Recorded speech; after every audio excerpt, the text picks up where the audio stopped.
Good evening and welcome to Kearns Field.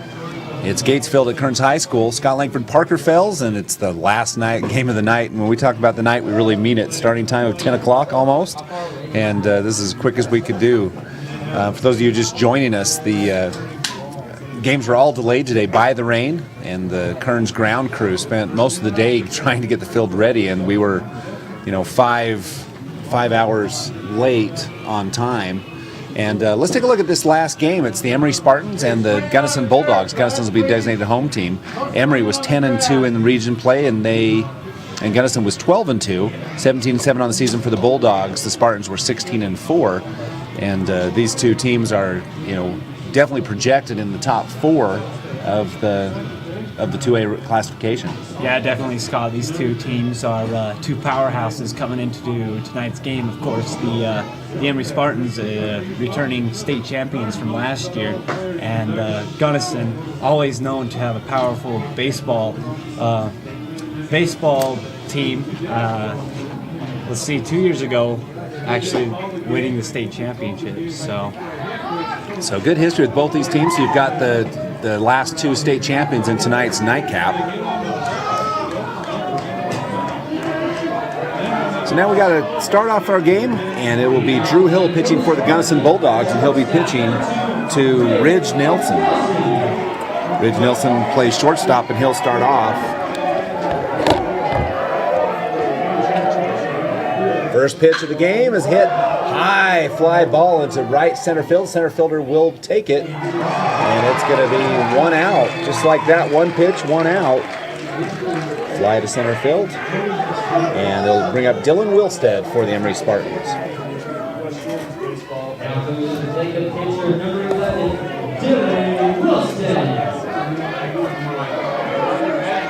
So Wilstead facing Hill. There's the pitch, strike one by Wilstead.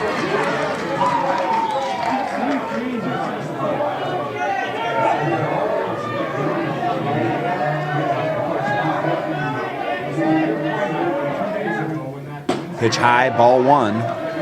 So the count's 1-1. Just a reminder, as we take a look at this game, the winner will advance to take on. We get to the bracket after this pitch. Oh, nice breaking ball by Hill.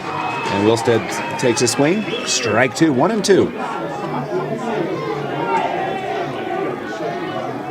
So the winner of this game will actually take on ball two for Wilstead.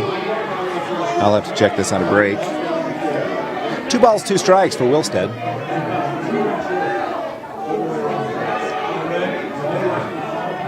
Timeout. Wilstead takes it.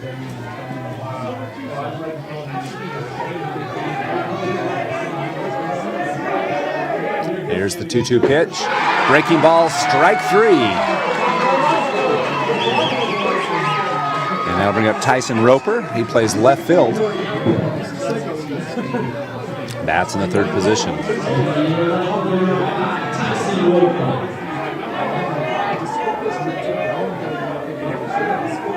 Hill's first pitch, breaking ball, strike one.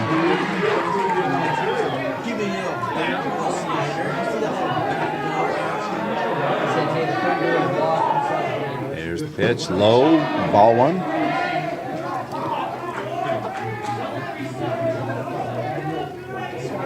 There is some confusion as far as how this game is going to go, as far as further. There's a base hit by Roper into left center field. So the first hit of the game goes to Tyson Roper, the left fielder for the Spartans. Now we'll bring up Gavin McDermott in the cleanup position. Yeah, good at bat there by Roper, and he sends that ball in the gap between short and third for a single for the Emery Spartans to get things started off with that.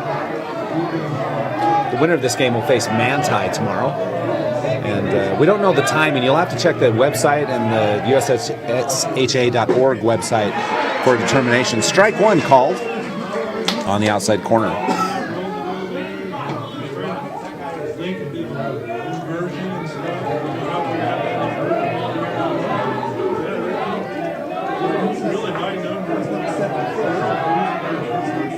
There's a pitch, strike two.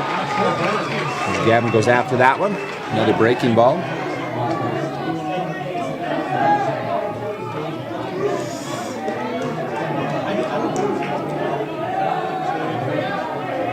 It counts 0-2 to McDermott.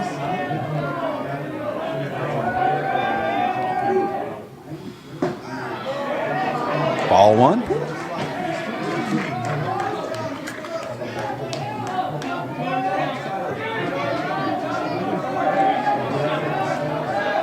One and 2 is the count. Again, Roper on first base takes a pretty good lead. Roper focusing on the batter.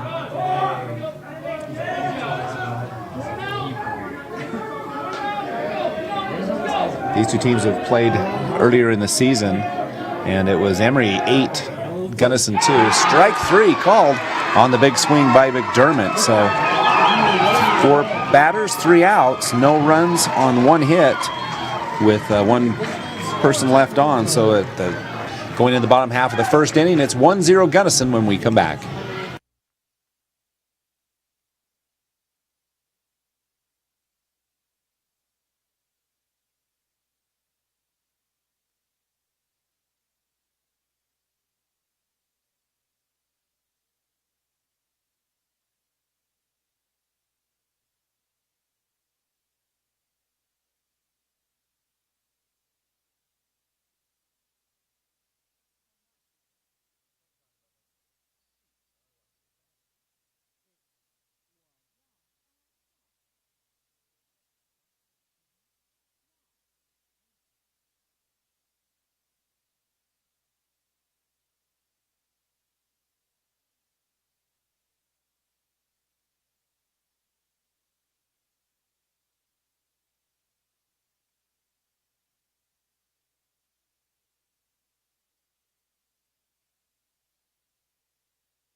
As we start at the bottom of the first inning of play, it'll be Drew Hill, the pitcher, who will start off for the Gunnison Bulldogs. And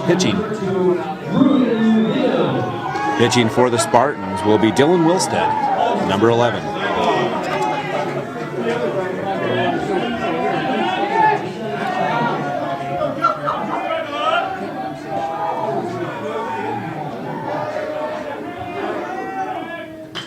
And a foul ball.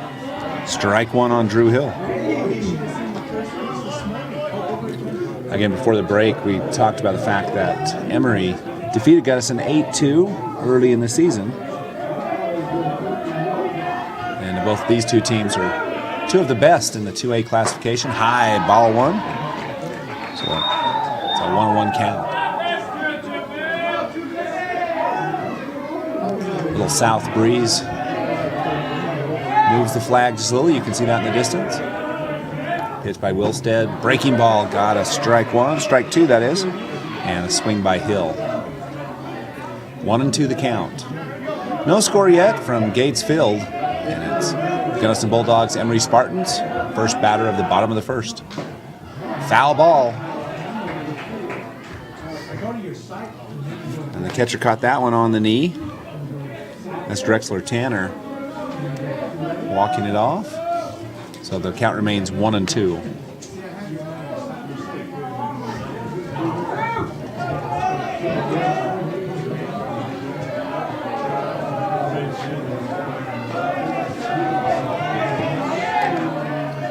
Wilstead with a 1-2 pitch.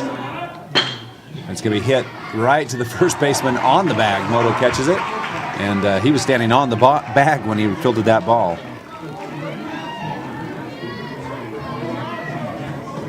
Now I'll bring up Kaz Mogul for the Bulldogs. This is a shortstop. Yeah, Kaz Mogul is a very well-rounded baseball player. He's been in the Gunnison program, seems like for forever. Playing second base for the Bulldogs. Ball 1. You gotta get used to some of these kids. They seem like they have been here for several years. Yeah. Strike one, hit the corner.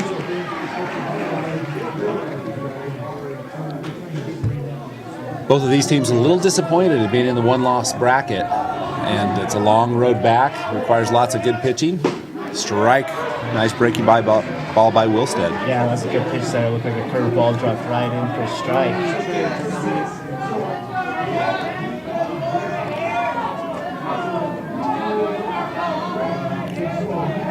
1-2 pitch from Wilstead.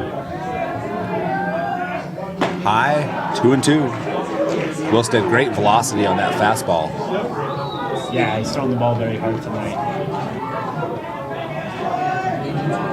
Just a junior.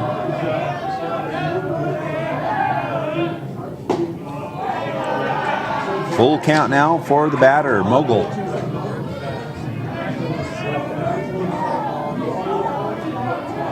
Mogul doing a good job of staying in there and waiting for that ball to break, not jumping out on the curveball. Fouled off. So the count remains full for Kaz Mogul. Second batter, again, no score. Bottom of the first inning, second batter for the Bulldogs. One away. Full count, Wilstead pitching to Mogul. Breeze picking up out of the south just a little. Here's the pitch. Another foul ball. Count remains full. Mogul doing a very good job here battling Wilstead. Not going down easy, that's for sure. In earlier action, the Manti Templars lost to the Grand County Red Devils, 7-6. There's the pitch and another foul ball. And then the Beaver Beavers defeated the North Severe Wolves 7-0. And so it'll be the Red Devils and the Beavers in the semifinals.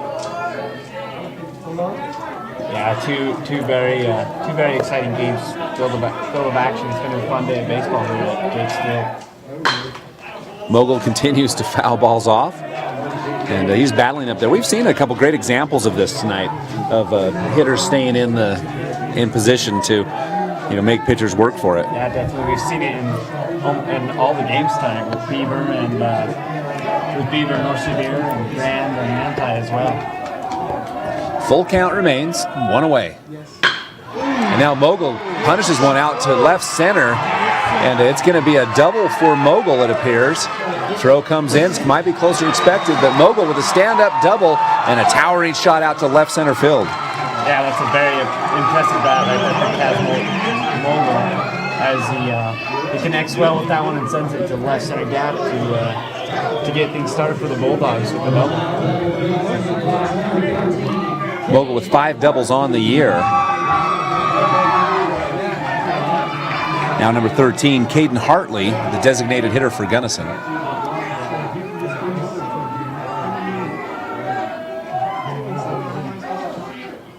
Strike one. Nice fastball down the middle. Yeah, that was a good pitch right there by Dylan Milstead.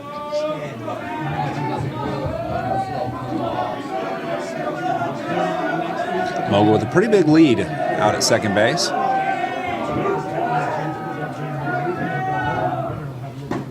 Ball one, little inside and high.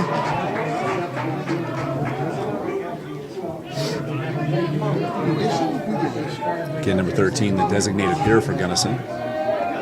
He's batting third in the lineup. Got a runner on second. That's Mogul. One down. Counts 1-1. Foul ball, 1-2. And so far, 3 batters for Dylan Wilstead and 3 batters in a 1-2 count, which is exactly where you want your pitcher to be.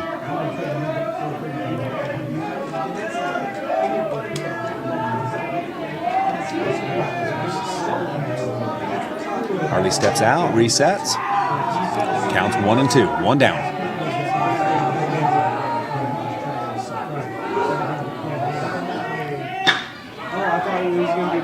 Hartley with a throw, and it's going to be an error, and it's going to score Mogul. Mogul's going to score 1, and Hartley goes to second base.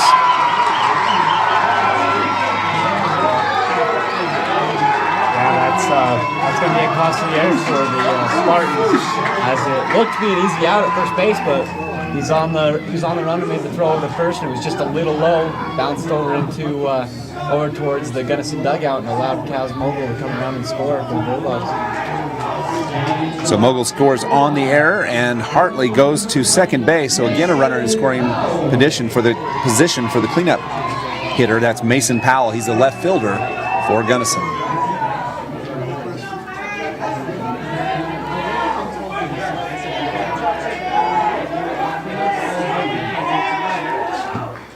Wilstead fouled off by Powell. So strike one. Yeah, something that's interesting here is all these Gunnison batters seem to battle very well. They hit a lot of foul balls and they take it deep into the count, and then they find that pitch that they want, and that's when they capitalize. Yeah, it's one of those times where you see good hitting and good batting. Wilstead getting the count he wants, but Gunnison battling. High, ball one. Actually, yeah, it's ball one. 1-1 the count.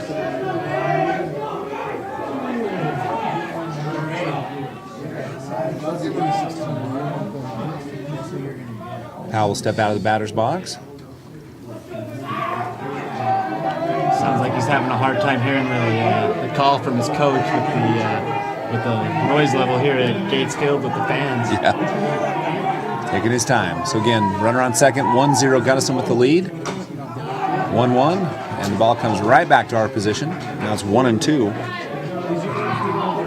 There's a couple of scores, Parker. One of the Miller Delta game tied at 3 at the after 5.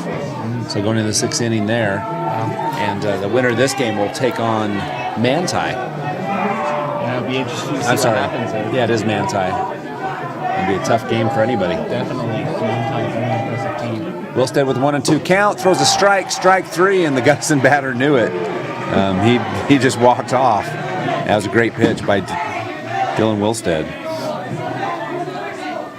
Mark MacArthur now the batter. He's the first baseman. There's number 14. 2 down, runner on first. It's 1-0 Gunnison, and we're in the bottom of the first inning. There's a base hit. Might score a run. Looks like it will. As Hartley heads home. And he's going to score standing up. And so an RBI for Mark MacArthur. That's excellent batting there by MacArthur. Taking that outside pitch to the right side of the diamond and just between second base and first base and bringing Hartley around to score. First RBI of the game for the Bulldogs. And now Deke Reynolds up. He's the center fielder for Gunnison. And MacArthur's on first base. 2 outs. And the first pitch to this batter. Wilstead with the pitch. Breaking ball, strike one. Impressive curveball there by Wilstead. Say that again? Said that was an impressive curveball. Oh yeah, no, it was perfect. Wilstead keeping an eye on MacArthur. There's the pitch. Low, ball one. 1-1 the count. 2-0 our score. Gunnison on top. In the bottom of the first, 2 down. Runner on first. 6th batter up, Deke Reynolds. Reynolds takes the pitch, strike, swing and a miss. Strike 2, 1-2 the count. Yeah, he's right on top of that one, just missed underneath. You know, and if you're Dylan Wilstead, so far every batter has been 1-2 in the count. He's done a good job throwing strikes. These Gunnison batters just battle. There's pitch, strike 3. That's 2 watching, and that'll do it by the end of the first inning. It's 2-0 Gunnison when we come back.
Top of the second inning, 2-0 Gunnison with the lead.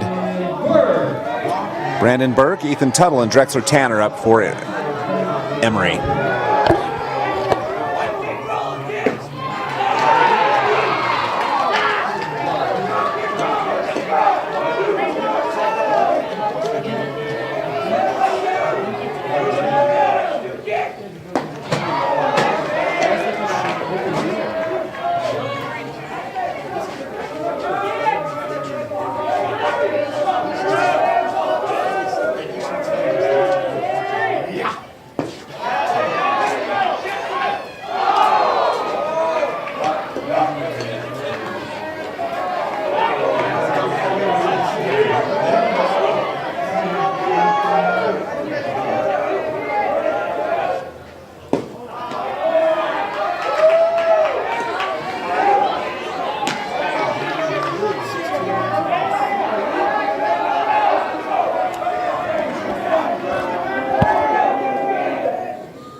Heading into the box, the second baseman, number 27, Ethan Tuttle.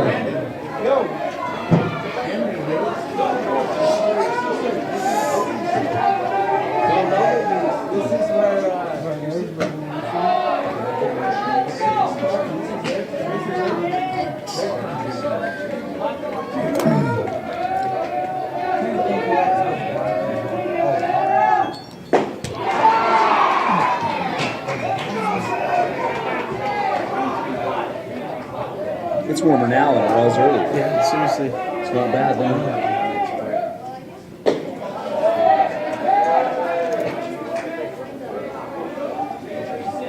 Maybe we're just now.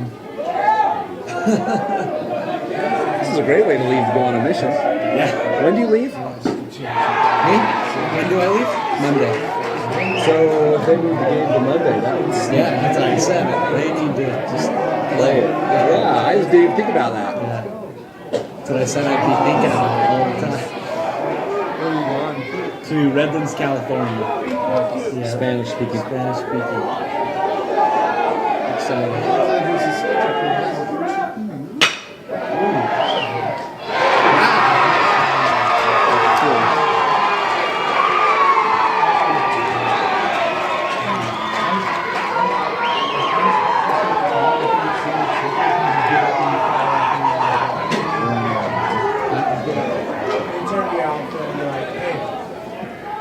Heading into the box, number 13, Drexler Tanner. Just let me know. Did I say something? That's fine, I didn't say anything. Just tell me about it.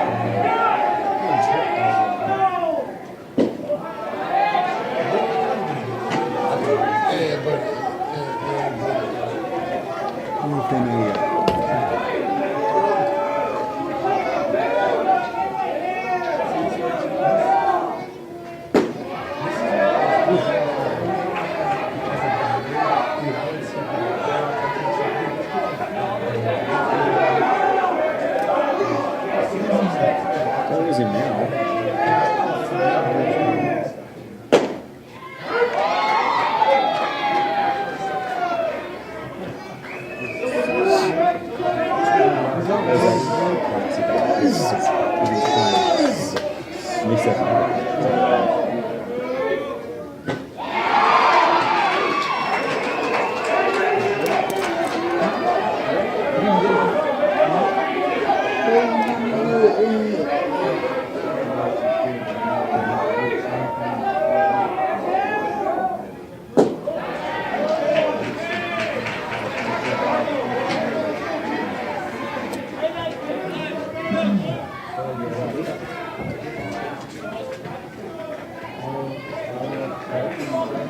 Stepping into the box for the Spartans, the right fielder, number 21, Marco Moda.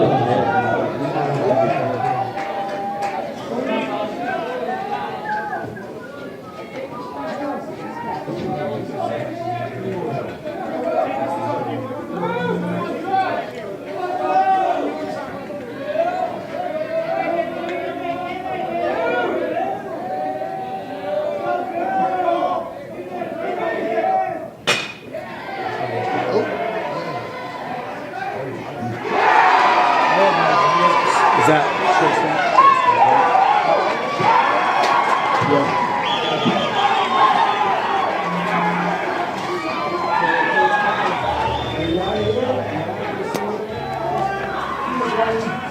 In the bottom of the first inning, no runs on no hits with one player left on.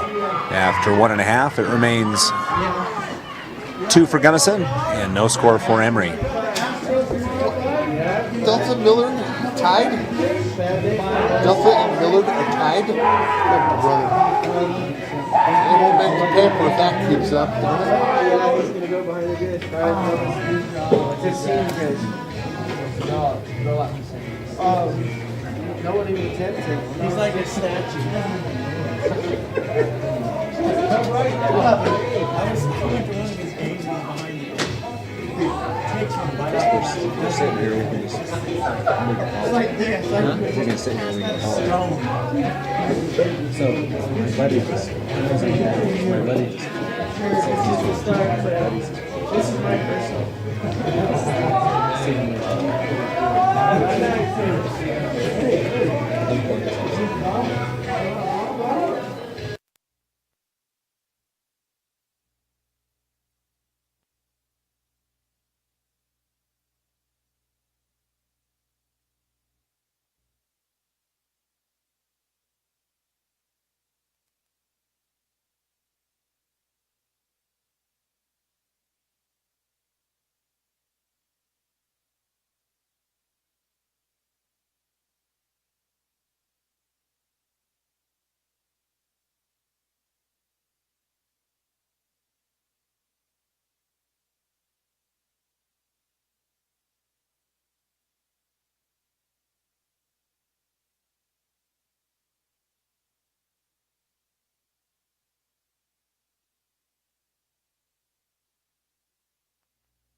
Hey, I'm going to get one.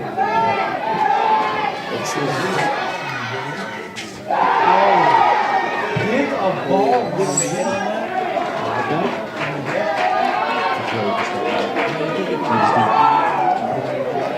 on Pro maybe He did. He's out.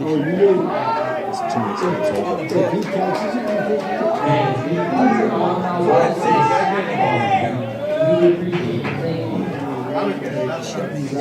Box, the other right fielder, number 11, Jordan Sorensen.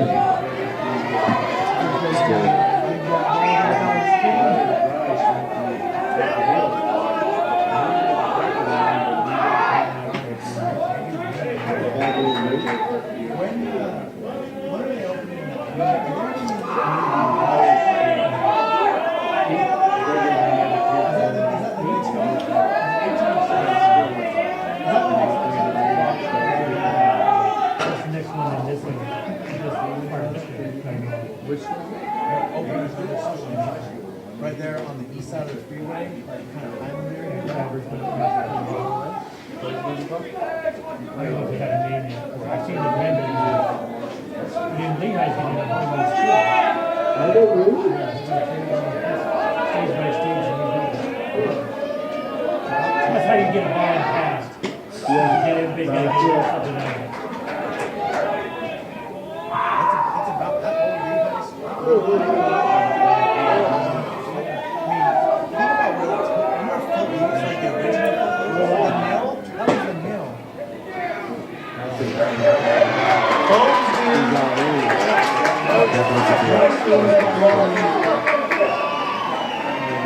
You can't. Looks like that. There's nothing you can do.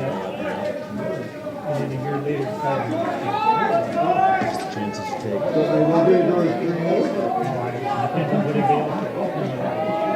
And I guess St. George has one too, right?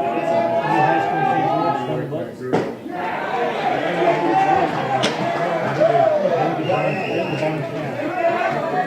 It would be out there. Standing into the Roxbury Bulldogs, the second baseman number 3, Gary King.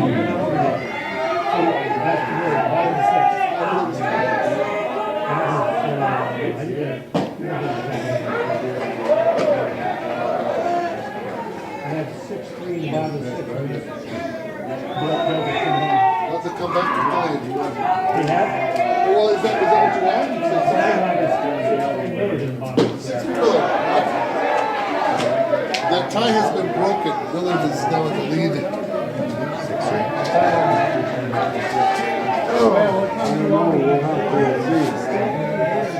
We'll have to see if we're playing tomorrow.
Fans, they are closing the snack bar in the 4th inning. So if you want to get any last minute snacks, go grab them right now. They're closing the snack bar in the 4th inning.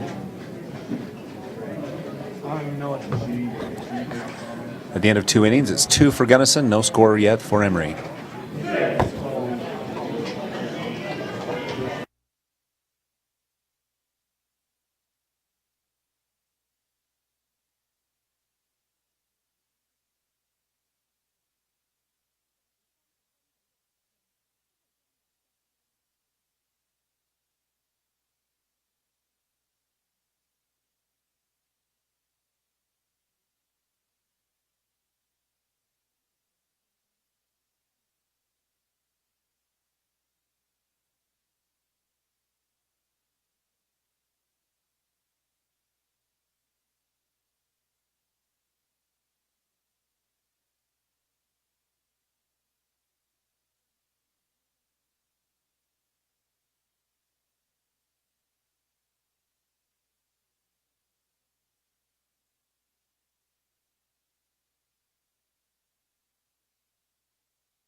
Top of the 3rd inning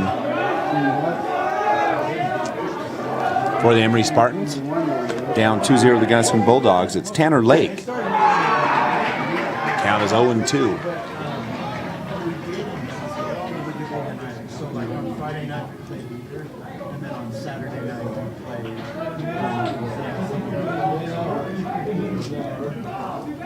The breeze is picking up from the south now tonight.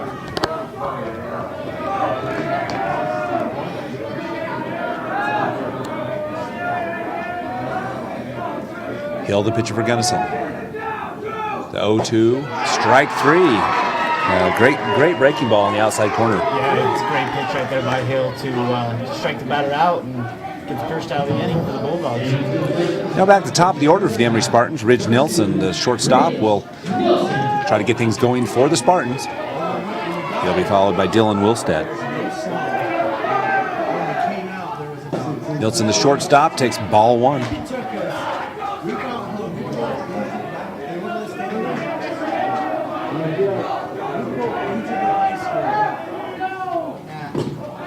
Ball 2, misses low and out. 2-0. Yeah, thus far, Hill's been throwing a really good game, keeping the Spartans in check. Now he's got to come to the batter. And there's a hit. It's been picked up by the shortstop. Play it first, and the batter is out. That's 2 great plays, just about the same for Kazmogel at shortstop, throwing the ball up the middle and getting the out at first base. Yeah, very quick feet, and he made that play. What I thought it was, I said hit up the middle. I assumed it was going to go through. Yep, looked like a base hit. He got over there and made the play. So looking for the 2-out rally. Dylan Wilstead, the pitcher's facing off. Pitch from Hill. Ball misses outside. These are 2 good pitchers, Parker. This is a lot of fun to watch. Yeah, this is 2 of the best pitchers you'll see in 2A baseball. Ball high, 2-0.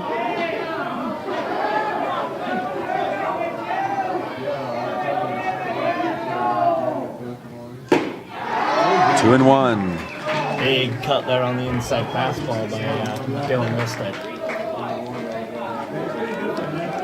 2 down. Scores 2 for Gunnison. None yet for the Spartans. Here's pitch. Strike. 2-2 the count.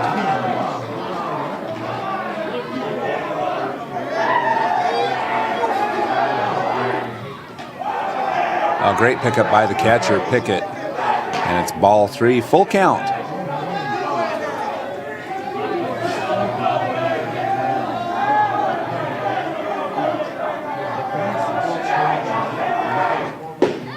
Strike 3, and that'll retire the side. And the Gunnison Bulldogs knock down the Emery Spartans 1-2-3 as we come back for the bottom half of the 3rd inning. It's 2 for the Bulldogs, no score yet for the Spartans. We'll be back.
Coming up to the bottom part of the 3rd inning, bottom half of the 3rd inning that is, it will be the pitcher Drew Hill up to bat, the leadoff batter for the Bulldogs. Again, 2-0 our score as we begin the bottom of the 3rd. And in the first at bat, Hill hit a pitch right to the first baseman. Yeah, and thus far it seems to be a battle between the pitchers here in this late game in Kearns High School in Gates Field.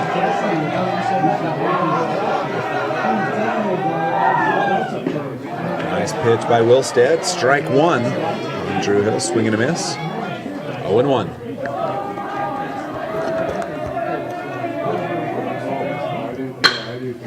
There's a hit up the middle. Shortstop going to try to make the play. That's a base hit for Drew Hill. Even if he would have been able to field that cleanly, not really a chance on a play. You're right. That's a good effort by Ridge Nilsson, but just a perfectly placed ball for Hill. And he gets on with the single. Kaz Mogul, the shortstop, will bat in the 2nd position. Again, Gunnison up 2-0. No outs, runner on first with Mogul up to bat. Shortstop has made some nice plays so far tonight. Definitely. Both shortstops have been outstanding, actually. We've seen outstanding defense. Yeah. Also, Mogul with a big double his last time up.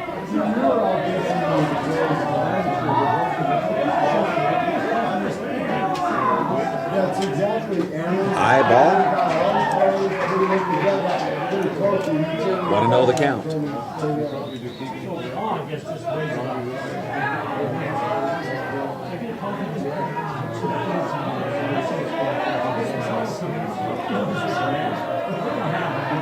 Pickoff move, safe. Yeah, Wilstead, when he checks over to first base, he doesn't waste any time. He fires that ball right over, throwing it very, very hard.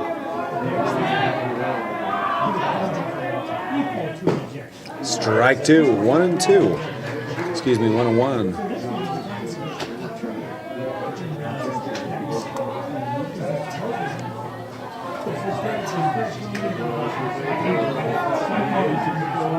A conservative lead for Hill on first base.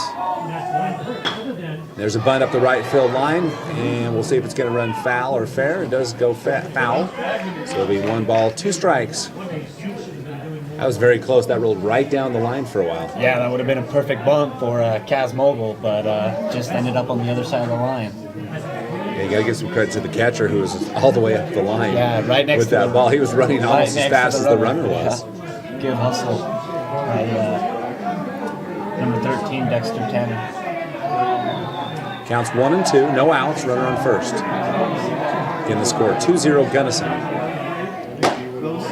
Pitch high, ball 2. Mogul thought about that one. He looked at the high pitch and flinched. Yeah, just about pulled the trigger, but did a good job holding up there. Counts 2-2. And a stolen base. Is going to make it? Safe. So Drew Hill steals second base. Yeah, Drew Hill with a really good jump there on the pitch. I think that's what definitely made up for the time for him to slide in there safely. And now the Bulldogs with another runner in scoring position with no outs. Full count.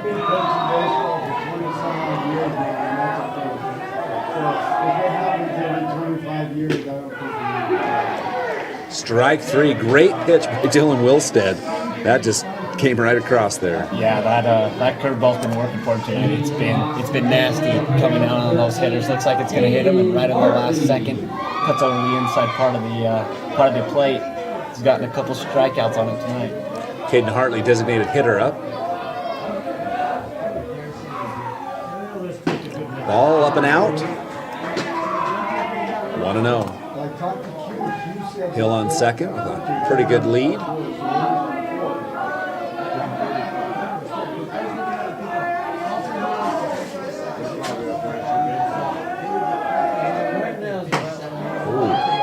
It's almost a foul ball.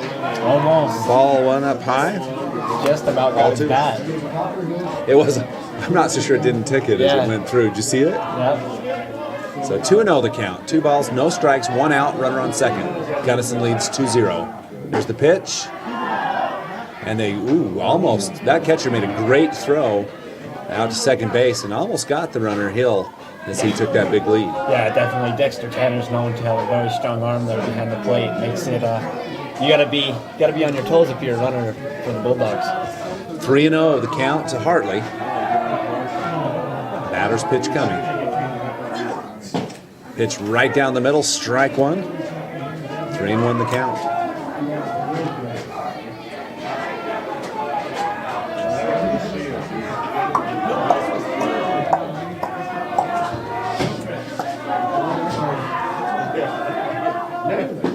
Strike 2 as Wilstead battles back. 2 great pitches. Full count now on Hartley. Hartley got on an error on the last at bat.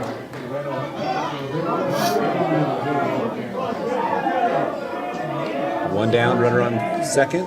Here's the full count pitch. Wilstead will step back off the rubber. 2-0 our score. Gunnison on top.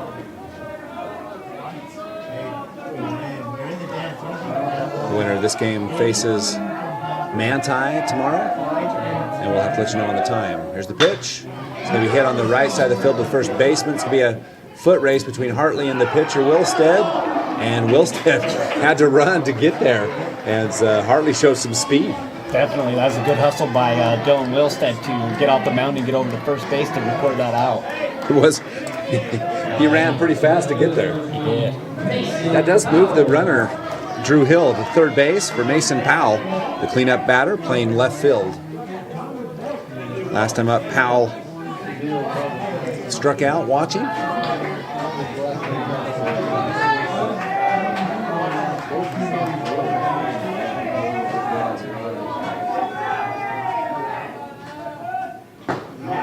Strike one for Powell.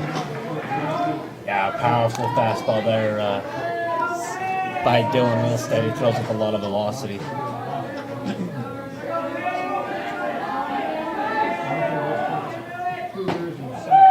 Wow, big breaking pitch. Powell actually looked like it was going to hit Powell, and it just came right across. Yeah, that's a nasty curveball he's throwing out there tonight. 1-1 the count, 2 down, runner on third. Wilstead from the windup, pitch down on the strike zone on the outside corner. Strike 2. 1-2 the count, 2 out, and again Hill on third.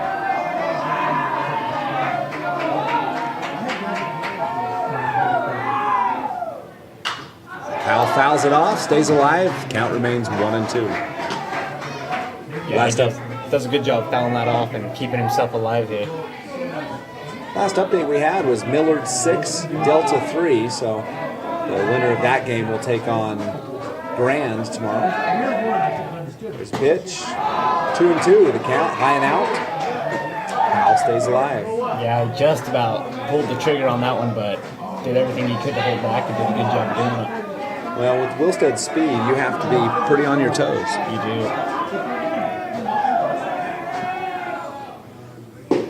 And they get Powell swinging, so strikeout number 2 for Powell, and that'll retire the side. 1 hit, no runs, and the remain after 3 innings of play remains 2-0 for Gunnison when we come back.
Top of the 4th inning for the Emery Spartans will be Tyson Roper.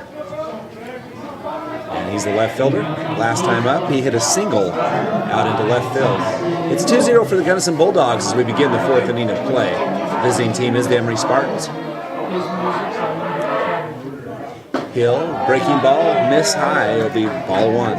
Yeah, we've both been very impressed with these pitchers here tonight. As Drew Hill, he is only a freshman pitching out here tonight at Gates Field. Pretty remarkable so far.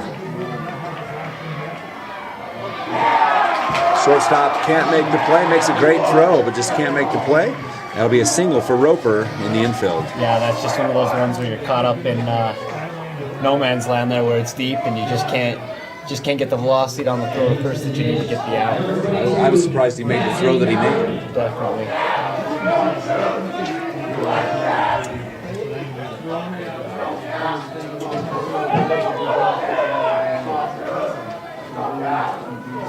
Number 22, Gavin McDermott up for Emery. First pitch is fouled off. Strike one. Is the center fielder for Emery.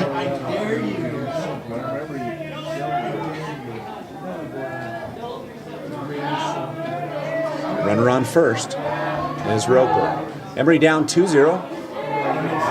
Tying runner at the plate. Pickoff move close, but I think he made it safely. Yeah, good pickoff move there by Hill, but Roper made it back in time.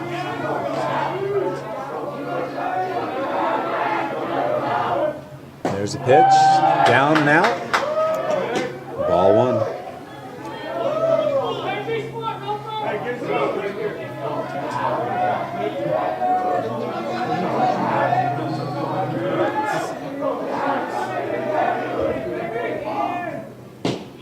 Strike two. That was a great pitch right down the middle. I'm surprised McDermott didn't try to take that one That's long. my good pitch there by Drew Hill.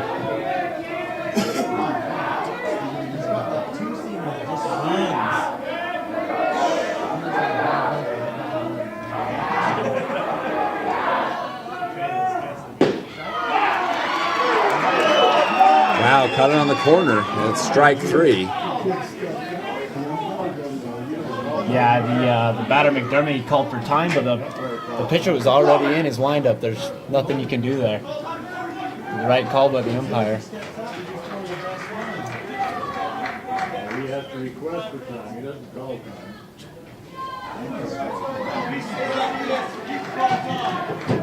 And the Emery coaching staff not very happy about that. Obviously, in the batter, McDermott thought he had time. Strikeout, 1 out now, and Roper remains on first base. And now Braden Burke comes up. He grounded out to the second baseman at his last attempt. Again, 2-0 still our score. Gunnison on top.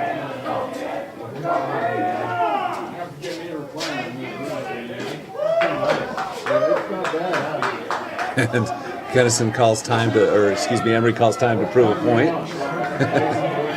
And the dugout burst out in cheering. Yeah, Braden Burke up to bat.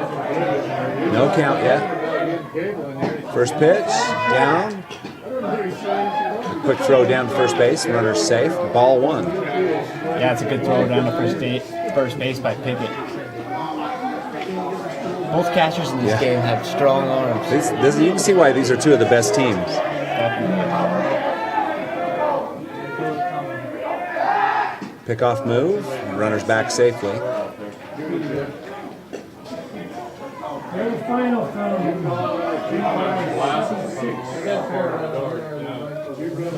7-6 Millard.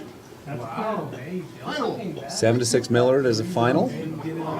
That's a close game. It was 6-3, so Millard had to come back and win it, it looks like, at the end. Wow. So Delta eliminated. Millard moves on to face Grand tomorrow. Excuse me, not Grand. Yeah, Grand. No, North Severe. Yeah, you got to get that right, Parker. I know. Fouled off by Burke. Counts 1-1. Runner on first base. Tyson Roper. Then one down.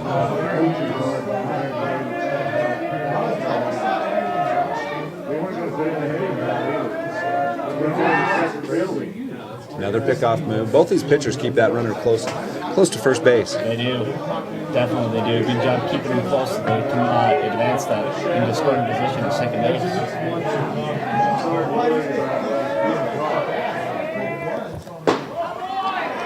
Ball a little high. Missed on the breaking pitch. That's 2-1 to count.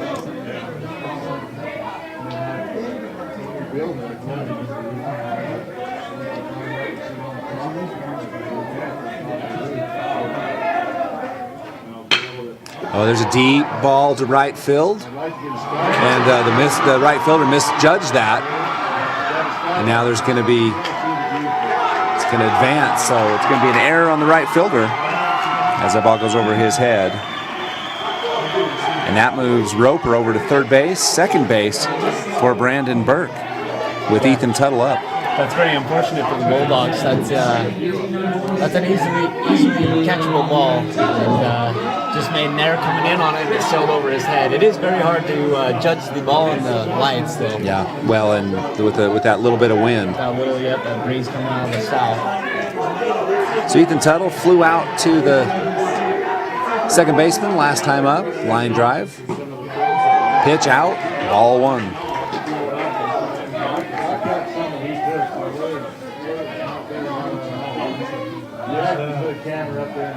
Gunnison will call a timeout and visit with their pitcher.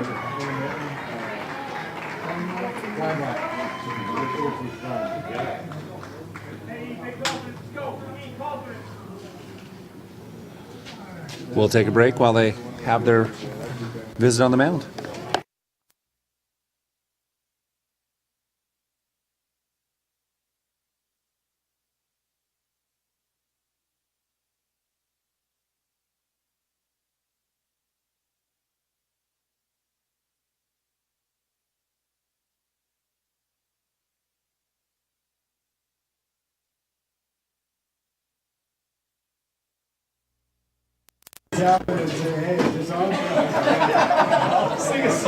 Hill remains in the game for Gunnison. Count 1-0 for Ethan Tuttle. Again, runners on second and third. The Gunnison Bulldogs up 2-0, but Emery threatening. Yeah, good spot here for Emery to put a run across. Hill backs off the mound. That's close to a motion to the plate, but didn't take it.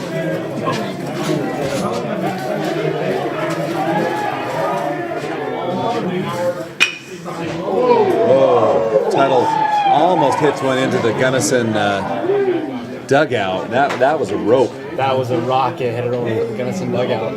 Definitely do some damage. Thank goodness it didn't hit anybody. Yeah, that's one of those little scary ones. He was quite a bit behind that one. Pitch 1-1, pitch count 1-1 to Tuttle. Runners on second and third, one down. This is a big at bat here for Emery, and also a big situation for the Bulldogs. Pitches to the pitcher. Looks back, the runner at third. Got the runner at first. That's pretty impressive. Very well played there by Drew Hill to get that ball and look that runner back to third and throw it over to first for the out. 2 outs for the Bulldogs make it much more manageable here to get out of the inning. Now the catcher, Drexler Tanner, up for Emery. And there's 2 down, so Tanner would like to tack on a couple runs and even the score with the Bulldogs.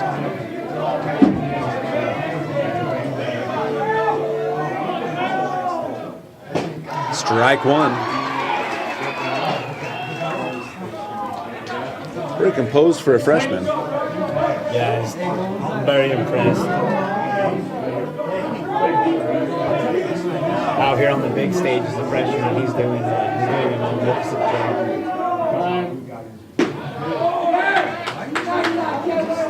Hill 9-1 on the season.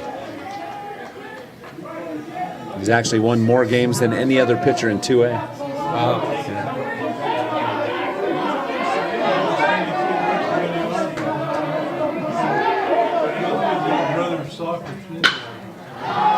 And a pop-up is going to be in right field. And the right fielder makes the play. Gunnison dodges a bullet, and they're able to pull out in the top of the fourth, that is, on the fly ball. And they still lead 2-0 when they're up at bat coming up.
Coming up in the bottom of the 4th inning, it will be for the Bulldogs. Mark MacArthur batting 5th, Deke Reynolds 6th, and Austin Pickett batting the 7th position. Mark MacArthur in his last at bat hit a single into right center field.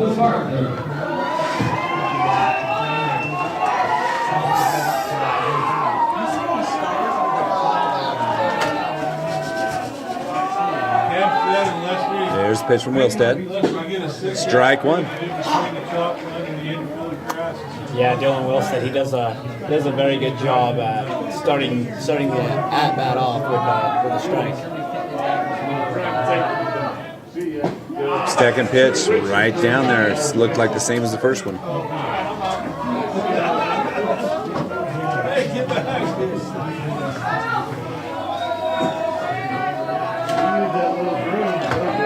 Here comes the 0-2 pitch. Strike 3. Yeah, 3 pitches, 3 strikes. It's a strikeout for Wilstead. And they look good too. Deke Reynolds, excuse me. Number 60, Reynolds.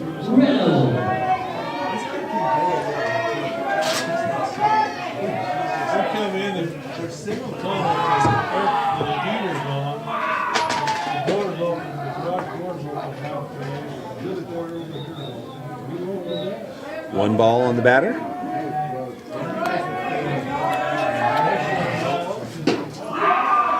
Ball 2 for Drake. 2-0.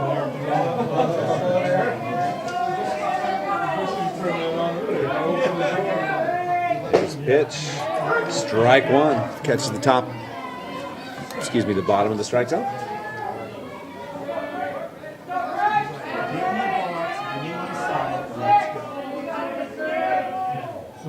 Strike 2. Boy, that looked good all the way down. Yeah, definitely. Dylan Wilstead starting to look more comfortable here on the mound, starting to heat up a little bit. No, I have to agree. He's getting better. Strike 3. To tell you how well he's done in the last 2 innings, that is his 4th strikeout out of 5 batters. Austin Pickett, the catcher, now up for the Bulldogs. 2 down in the bottom of the 4th. Pitch is outside, ball 1.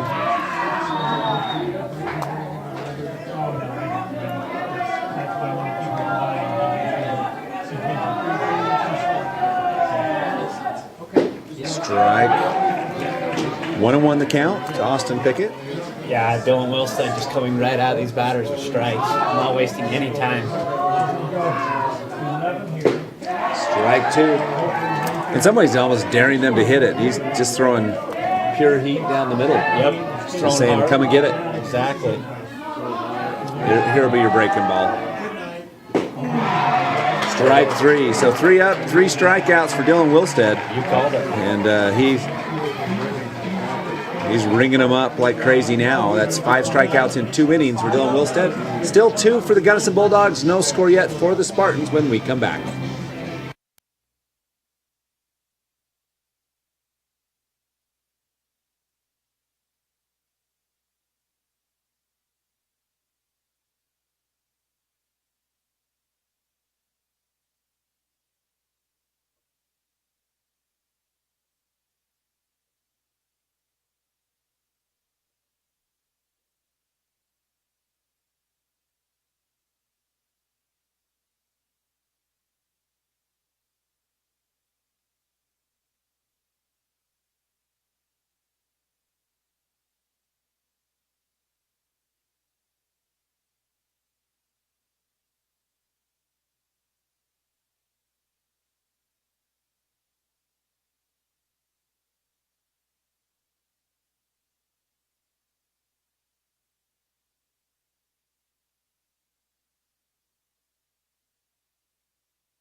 Coming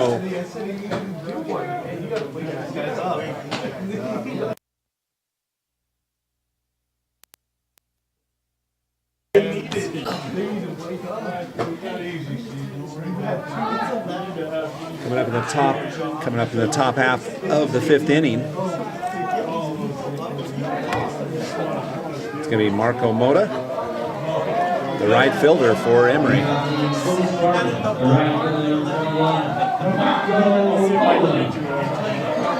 Last time he was up, he hit to the shortstop. Ball 1.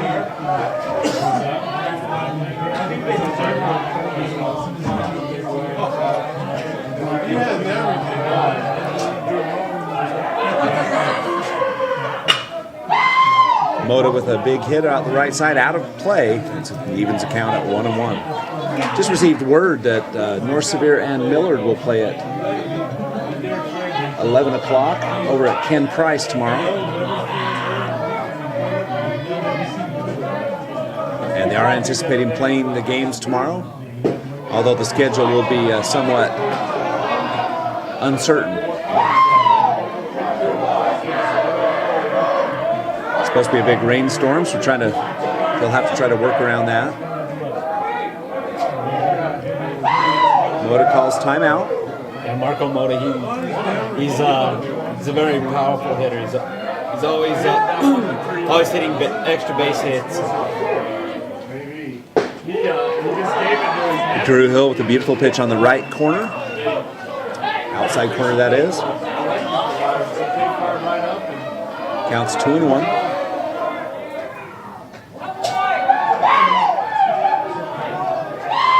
So now it's 3. Let's see. I can't tell whether it's full or 3-1.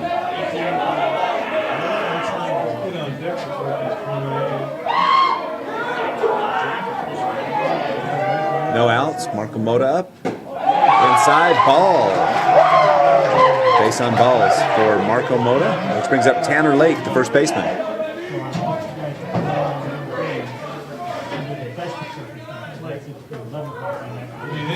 In some ways, you can feel some of the momentum shifting towards the Emery side. They're down 2, but the energy of you can see it in the last inning, and now at the plate, there's a lot of energy on the Emery sideline. Definitely starting to get a lot more base runners on the base pads.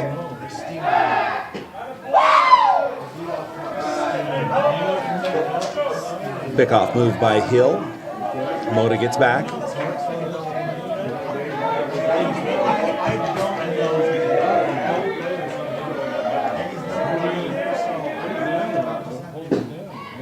Strike.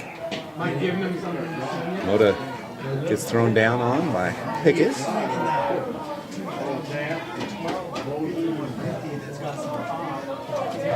Yeah, Tanner Lake, he's also an excellent batter.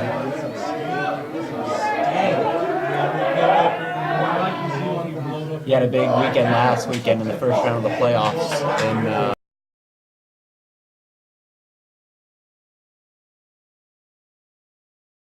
off double.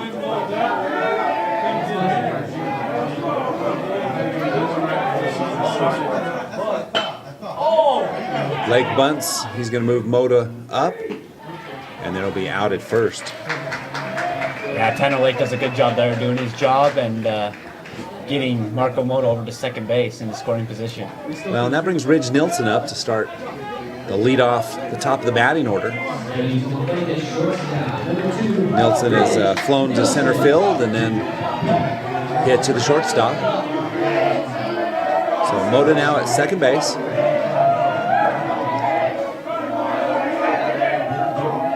Mota with a big lead. Very big lead. Drew Hill notices as well. Yeah, steps off the rubber. Makes Mota go back.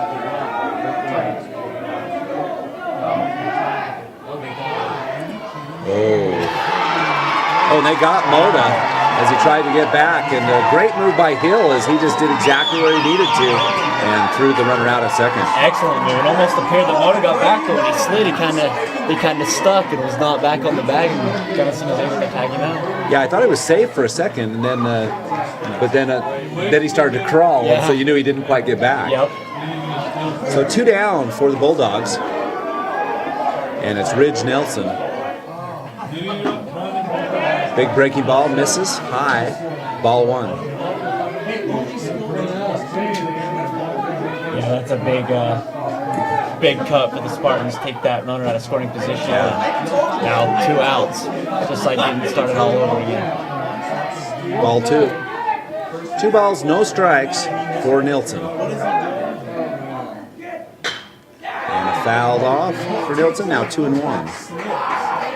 This is the time when you lose a base runner like that in scoring position where you someone hits a double and you just feel bad. It just happens sometimes. That's how it always seems to go. 2-1, the count to Nilsson. Here's the pitch from Hill. Gets the corner, 2-2. Excellent pitch there by Drew Hill, right over the outside corner.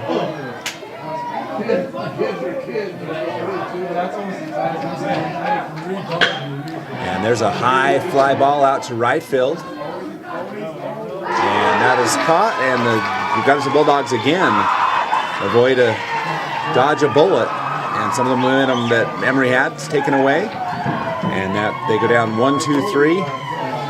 No runs on no hits, and no one left on. So going into the bottom of the 5th inning, it is 2 for the Bulldogs, 0 for the Spartans.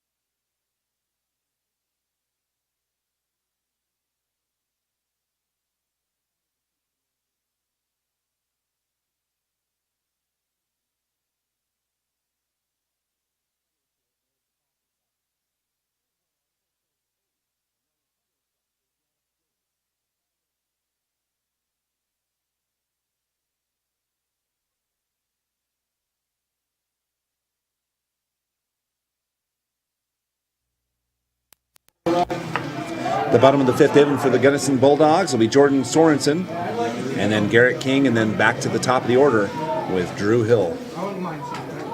Yeah, definitely in that last inning, you could feel Emery starting to gain some momentum, but Gunnison took it right back, and they've got the mojo right now in their dugout.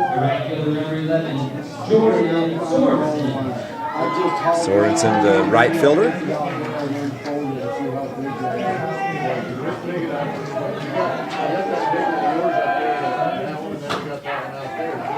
Strike 1 fouled off. I'll go look. The one that I saw I'm gonna get, but the one I didn't see Gunnison, the one over here. But I'll get a couple guys. We'll unfold it out. Strike 2. What a pitch by Wilstead. Oh my goodness. That is nasty. That's the kind of pitch you see right there on Sports Center. Yeah, that was just a sweet breaking ball. Wow. Another breaking ball, strike 3. That's 5 consecutive strikeouts for Dylan Wilstead. And that curveball is just working wonders right now for Dylan Wilstead. Garrett King now the batter. King, the second baseman. Strike 1, swing and a miss. Yeah, you can definitely see Dylan starting to feel it. Yeah, he is.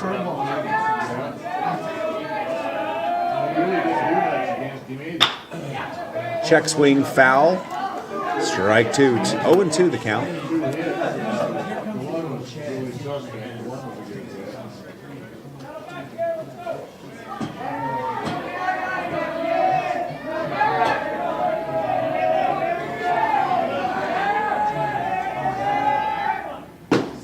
Strike 3. You can make that 6 consecutive strikeouts for Dylan Wilstead. Now at the top of the order, Drew Hill back up. Hill, his last at bat, had a single. The option number 2, Drew Hill.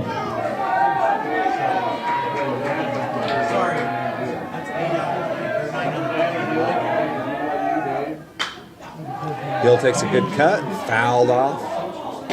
Strike one. Yeah, good cut there by Drew Hill, just a little behind it.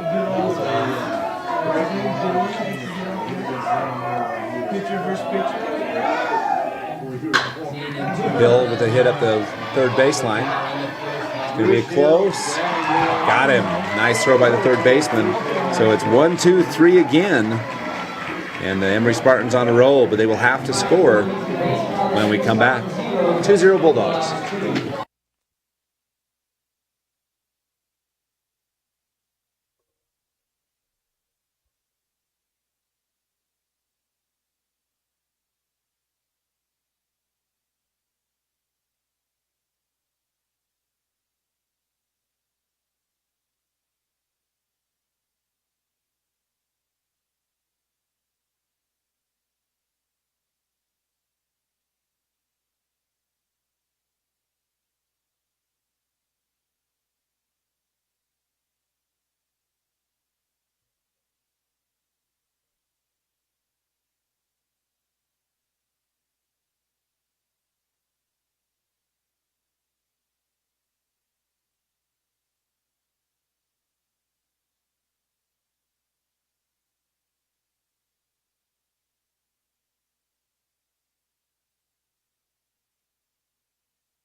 Top of the sixth inning coming up for the Emery Spartans. And it's 2 for the Bulldogs. No score for Emery. And Dylan Wilstead on the plate. He's heating it up on the mound. We'll see how he does with the bat. Strike one for Wilstead. Good strong pitch by Hill.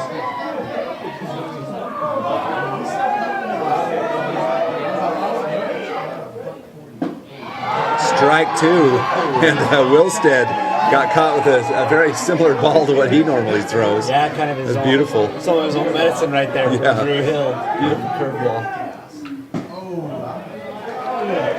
Hill almost got Wilstead to bite on that one. Great breaking ball in the outside corner. Ball one. Yeah, Wilstead does a good job of holding out. 1 ball, 2 strikes.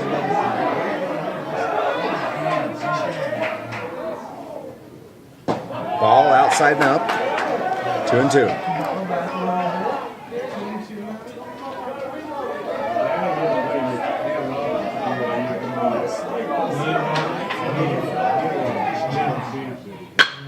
Oh, big towering fly ball.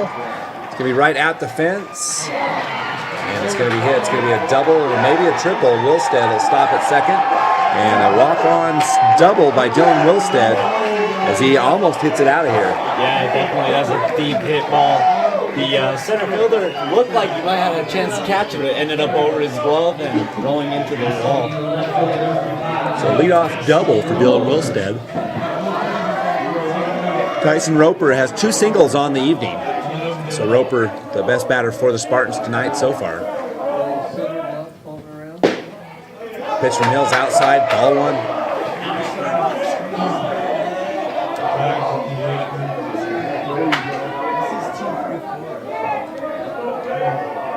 I was thinking to go and get some plates out of the weight room. Just missed again, ball 2. Both close. Yeah, both very close.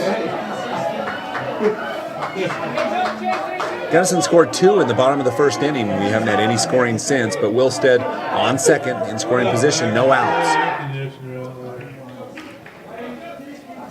Hill tried another. Last inning he was able to get Marco Moto on that move. Didn't get Wilstead. Pitch. Ball 3. 3-0 to Tyson Roper. Hill still throwing to spots.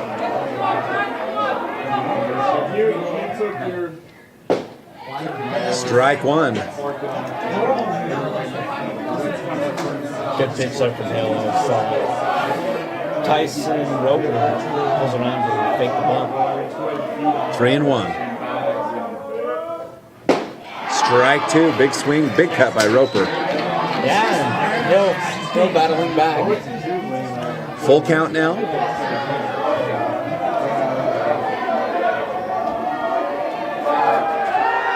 I got a couple players. Come on, man.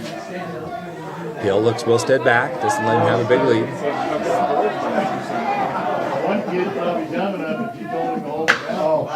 The ball's popped up in the infield. Can we take by the third baseman? Very fortunate that they were able to get that.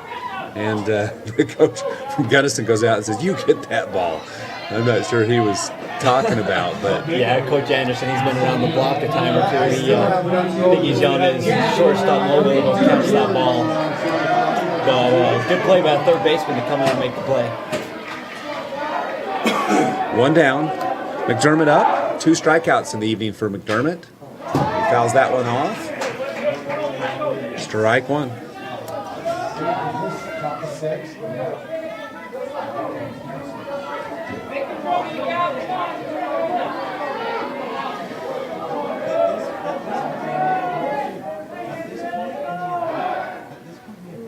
And Hill looking back. Wilstead. 0-1. Ball outside. Oh, Pickett did a good job of stopping that. 1-1. Wilstead looking to advance. Yeah, you can tell he's really anxious out there trying to get to third base.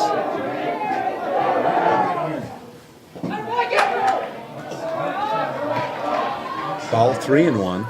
Great job by Pickett by digging these balls, keeping Wilstead at second base, not letting him advance over the third. Yeah, Pickett's been a great catcher tonight so far. 2-1 the count.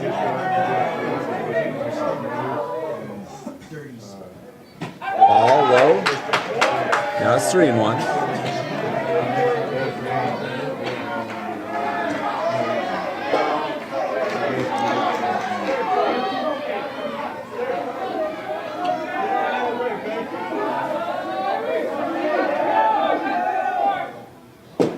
Strike, full count.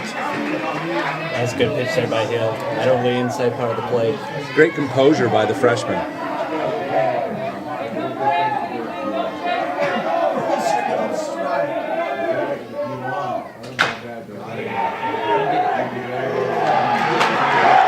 Third baseman hesitates, and he saw Wilstead running towards him, and he kind of paused, and that allowed McDermott to get on a, I don't know what you call that. Infield single. Right out there in no man's land. So now they will call a timeout, and it looks like the coach for the Bulldogs wants to talk about it with his players. We'll take a break while he does so.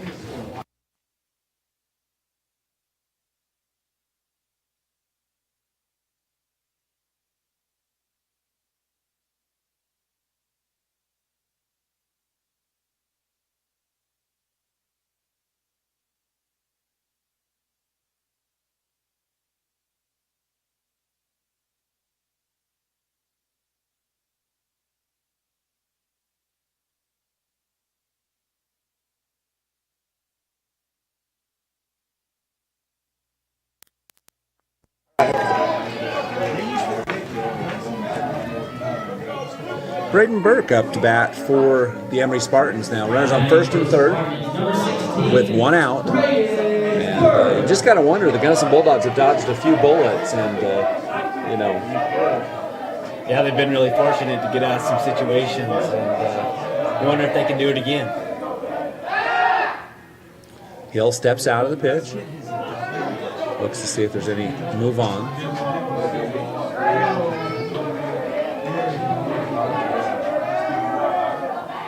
Pitch from Hill, low. Oh, it's going to go into the dugout.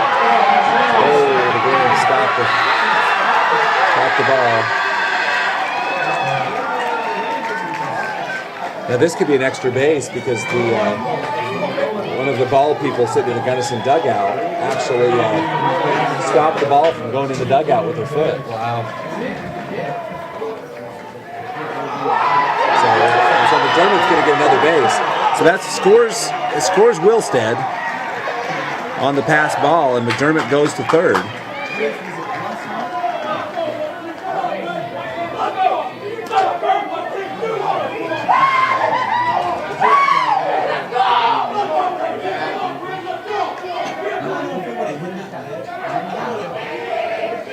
So that puts McDermott on third base. Tying run on third. It's 2-1 now as Wilstead scores. Now Braden Burke out to bat.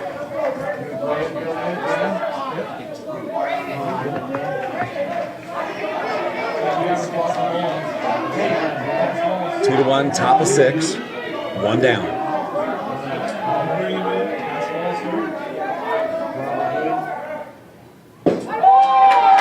Ball.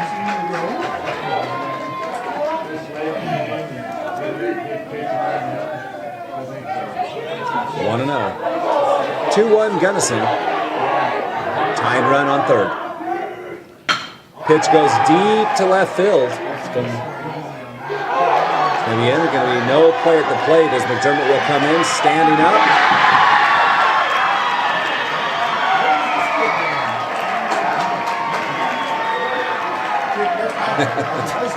So, 2 outs, and that ties it all up. So McDermott comes in on a sacrifice fly by Braden Burke.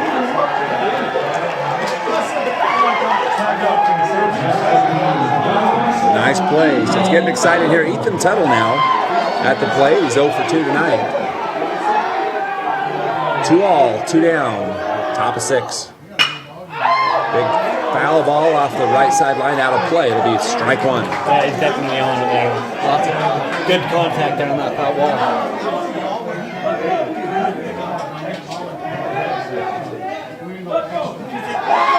Ball 1. 1-1 for Tuttle.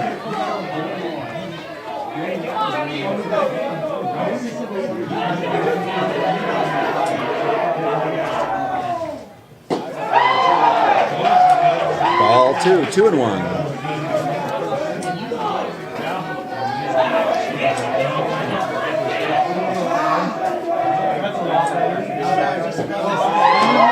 Ball 3 just misses. Yeah, 3 straight balls for Drew Hill.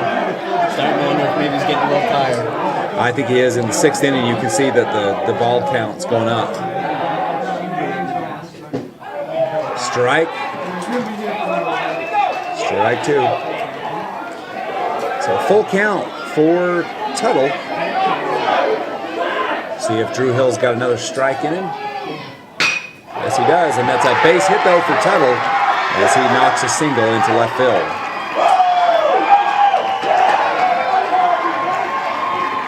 Now Drexler Tanner will be up. He walked and then flew out to the right fielder.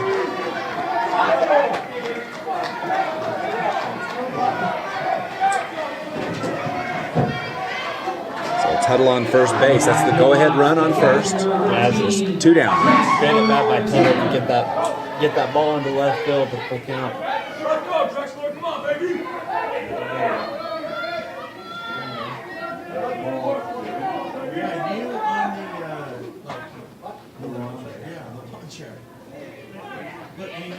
Gonna make people be in the dugout.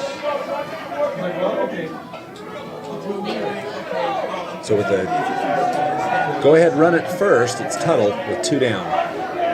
Drew Hill remains on the mound for Gunnison.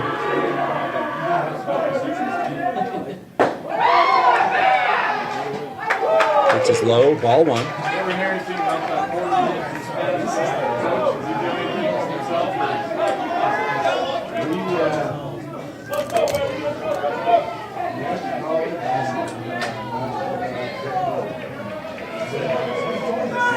2-2 top of 6. 1-0 the count.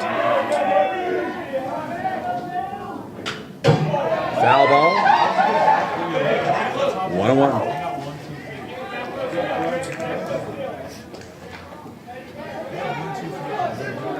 Yeah, that south wind is picking up out there in the outfield. It is a little.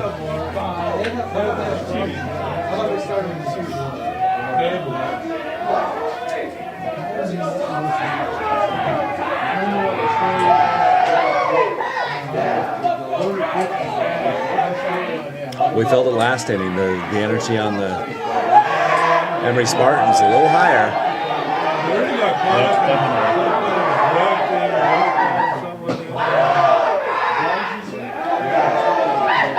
Another throw down to first base. Counts 2-1 on Tanner. Gotta wonder how many times Pickett can throw it down to first without throwing it into right field. He's been spot on tonight so far. Impressive.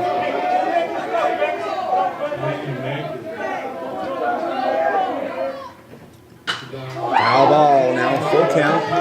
No, 2-2 that is. Drexler Tanner, the catcher for the Spartans. 2 balls, 2 strikes, 2 outs, 2-2. That's a lot of twos. That's a lot of twos. Number 2, Drew Hill, still battling here. Here's the 2-2 pitch. Foul ball. Excellent pitch. And a good battle by the baseman, by the batter. Dexter Tanner fortunate to come up with a piece of that ball. Yeah, it's a great breaking pitch. 2-2 remains the count. Still 2 outs. Go ahead, run it first.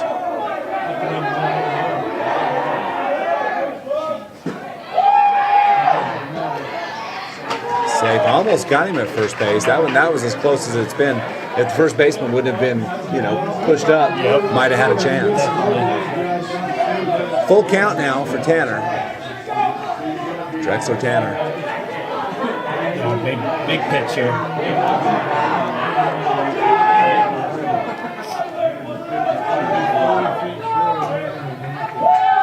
Timeout for Tanner.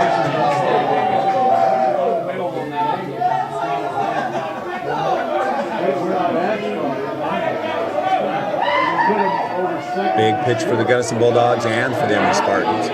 Full count. Ball 4 misses low, and that puts another run on the bases. And Marco Moda up the right fielder for Emery. He's hit to the pitcher and the shortstop, thrown out both times. Yeah, that was a good at bat there by Dexter Tanner to get the walk. Move another runner in scoring position.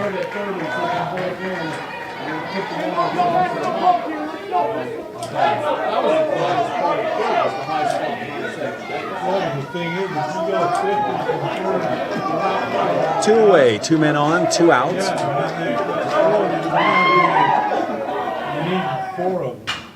First pitch, foul ball.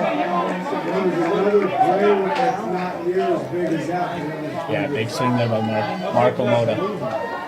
Almost 11:30. It's a late night of baseball. Still up there, there's a gray one and a blue one. They're not near that big, but they're probably 20 by 20. Moda with an 0-1 count.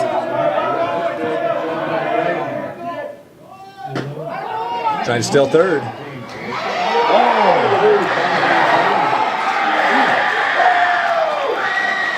They call him safe.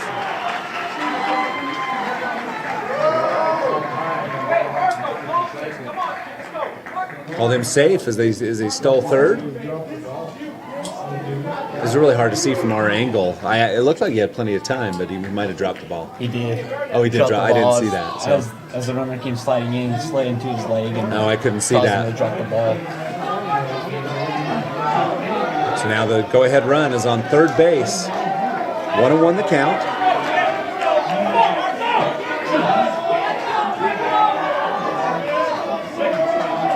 That's Ethan Tuttle on third. Mode up to plate. Big pitches for the freshman Drew Hill. Outside, ball 2. 2-1. High drama here at Gates Field. 7th batter of this 6th inning. And they're going to go ahead and put Moda on the bases and leave it open. That brings up Tanner Lake, the first baseman. So now it's a force at any base. I believe that was a good call there by Anderson to intentionally walk Moda.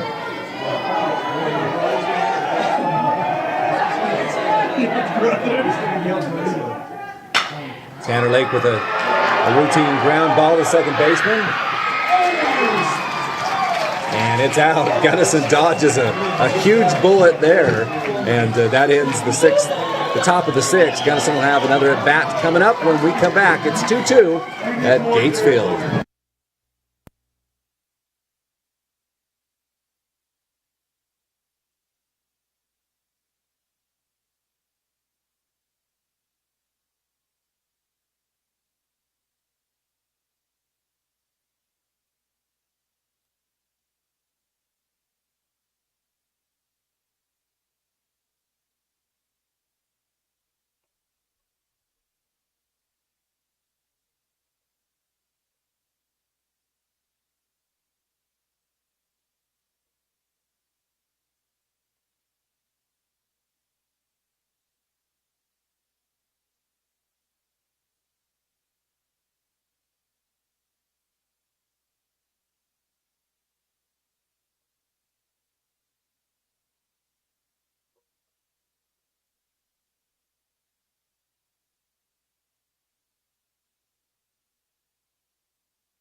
Bottom of the 6th inning, and it's going to be the number 2 batter for the Gunnison Bulldogs, Kaz Mogul. He will be up. Wilstead remains on the mound for the Emery Spartans.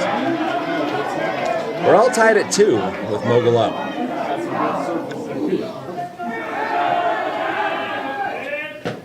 Wilstead with the pitch inside, ball 1.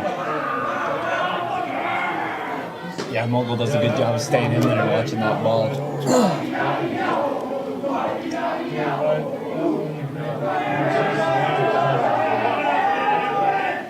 Strike 1 right down the middle.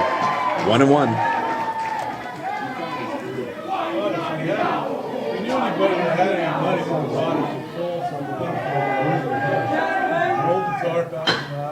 There's a pitch. That's going to be a tough ball to get. Wilstead has the arm to do it. Can he make the catch? No. That'll go as an infield single for Mogul.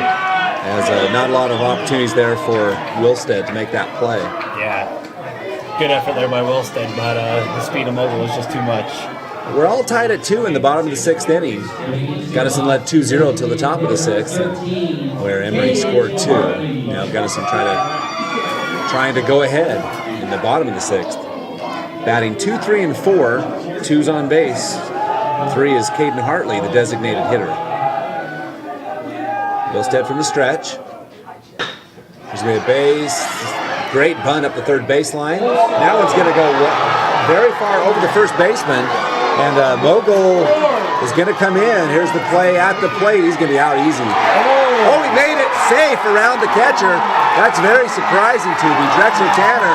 And you got to credit a great slide by Mogul as he went around and kept his hand across the plate. Wow, yeah. Gaz Mogul with a great hook slide to get around the catcher. It should have been an easy out. But Mogul gets around him and gets that tiebreaker run across. And officially we'll give a single to Caden Hartley and then a throwing error on the play. So Gunnison goes up 3-2. And it'll be Powell up for the Bulldogs. Mason Powell, 0-2 for the night. Put some pressure on the Spartans coming up. Definitely. A good effort there by Mogul. He's been impressive tonight. Powell at the plate. He's batting number 4. There's going to be a bunt up the right field line. Going to get him out at first base. Pretty athletic play by Dylan Wilstead. Yeah, it was a good play. Picks it up with his glove and flips it to first with his glove. And I'm very impressed with the bunting of the Gunnison Bulldogs. Able to put it down the line and put it down when they need to. That moves another runner into scoring position over to third base. Yeah, Hartley goes to third base with 1 out, and Mark MacArthur up. MacArthur 1 for 2 for the ball game.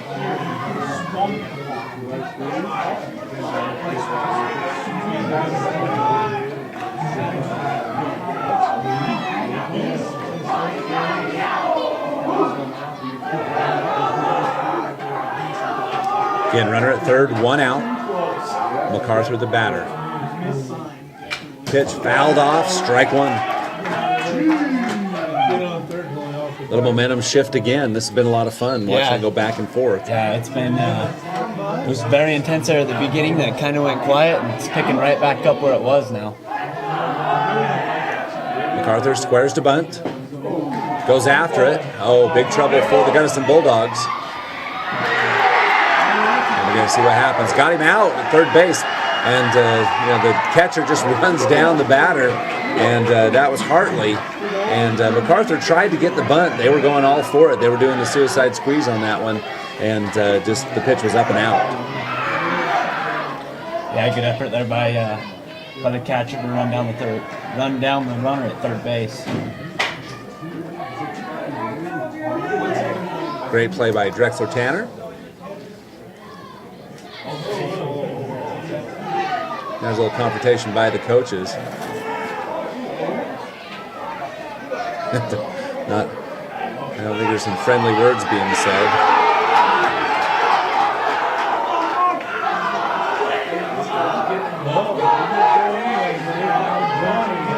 A little bad blood brewing here with Gunnison and Emery.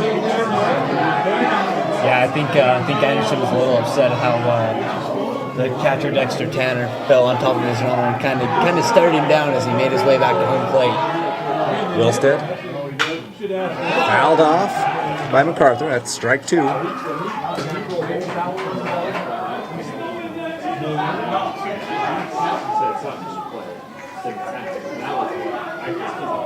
Okay, MacArthur 1 for 2 tonight. And Gunnison Bulldogs up by 1. They'll get the last bats should Emery score. Hits deep right field, out of play. The count will remain 0-2. MacArthur doing a good job battling here too. Yeah. Fouling off the pitches he doesn't want, and we'll see if he can capitalize on it. Well, after 6 straight strikeouts, the Bulldogs finally starting to lay a bat on the ball. MacArthur calls a timeout, breaks some rhythm. Back up to the plate. 0-2 the count, 2 down. Gunnison up by 1 in the bottom of the 6th. Pitch is going to be deep into left field. That could be out of here, and it is not, but it's right at the fence. And MacArthur's going to hit a double, a stand-up double for Mark MacArthur. Wow, he just hammered that one. The fastball came in from Wilstead, and MacArthur sat back on it and drove it deep into left field. 1 hop and hit the wall. I actually thought the way that one was hit, I thought that was going to go out. It looked deep. As well, but it was smoked. I forget how far this fence is sometimes. Yeah, it's a large field. Now Drake Reynolds is up. Go ahead, another run in scoring position. Reynolds in the game, 0 for 2 from the plate tonight.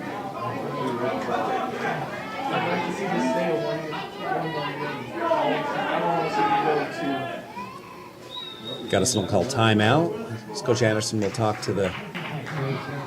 Looks like they may make a substitution.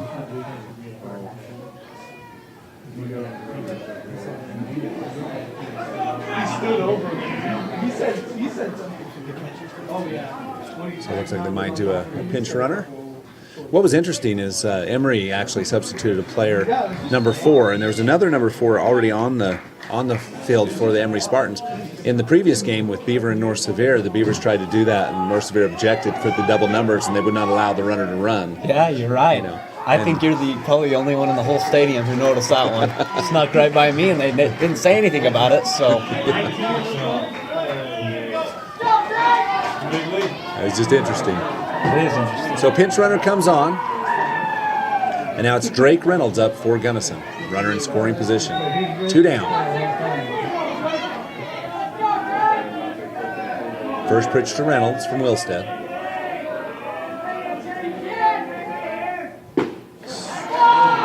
Ball 1. That was close. That was close. I think where it ended up was a strike, but it might have come across the plate a little high. Yeah, I believe you're right.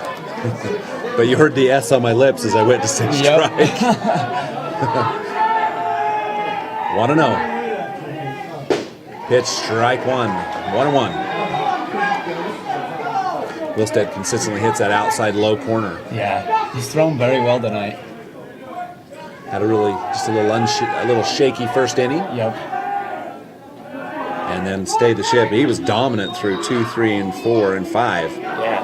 and then allowed a couple this inning. The Bulldogs bats came back to life. Reynolds fouls one off. 1-2 the count.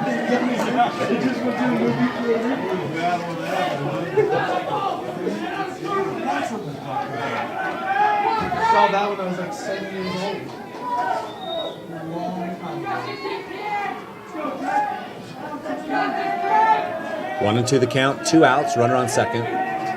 Wilstead throws to Reynolds. Strike 3, and that'll do it. So the Gunnison Bulldogs do what they need to do to score 1. Now will be the turn for the Emery Spartans to come back in the top of the 7th and even it up or take the lead when we come back.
It all comes down to this. Emery Spartans in the top of the 7th. They're down by 1, 3-2. And good news for Emery. They're starting at the top of their order. Ridge Nelson will start with Dylan Wilstead and Tyson Roper behind him. Shortstop Nelson. He's made some nice plays.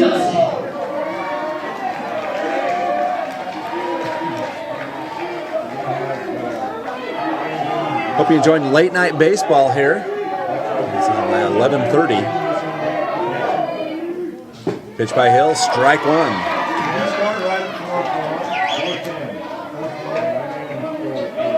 Yeah, it's a good start to the inning for Drew Hill. Always helps with call points to start out with that strike. Freshman going the distance. Second pitch up, ball 1-1.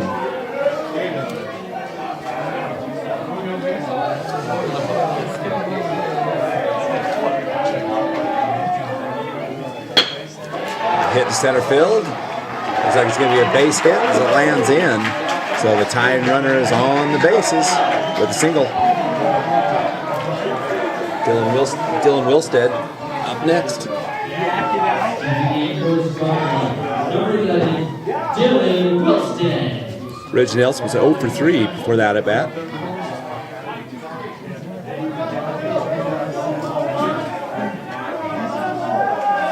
Wilstead 1 for 3. He hit a double at his last at bat.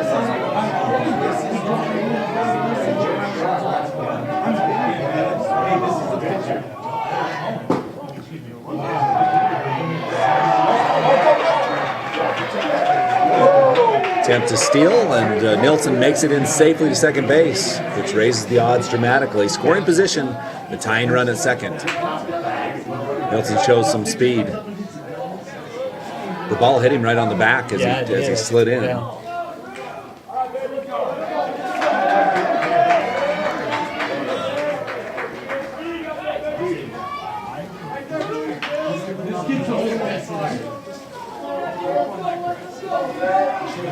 Wilstead checks his armband for his play.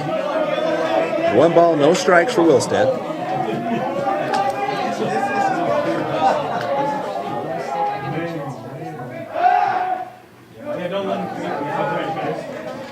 Hill tries to catch Nilsson. Comes the pitch to Wilstead. Fouled off. 1-1.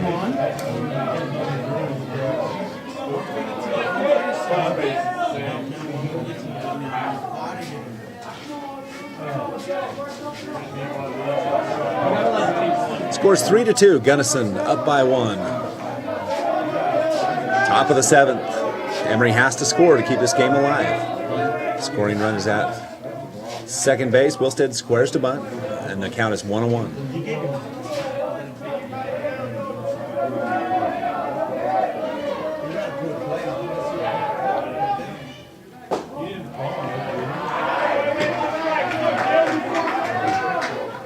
Counts 2-1. I wasn't sure he didn't go after that. I wasn't. I was waiting for the call because I couldn't tell. Yep. So Wilstead 2-1.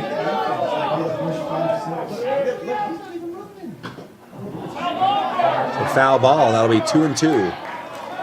And Wilstead almost caught that one. That was a little bit of a dangerous play as it was inside. Definitely. So now 2-2 the count on Wilstead. He's trying to bunt to get Nilsson over to third base.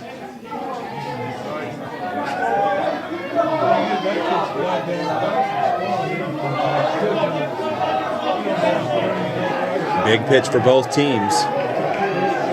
No outs, runner on second. Hill with some gamemanship, keeping Nilsson on second. Wilstead steps in. And Hill gets Wilstead looking. Oh, only 2 strikes. That should be 3, actually. Yeah, I had 3 too. Now Tyson Roper comes to the plate. Roper is 2 for 3 in tonight's game. We'll see if they put the bunt on again. Yeah, be interesting to see here.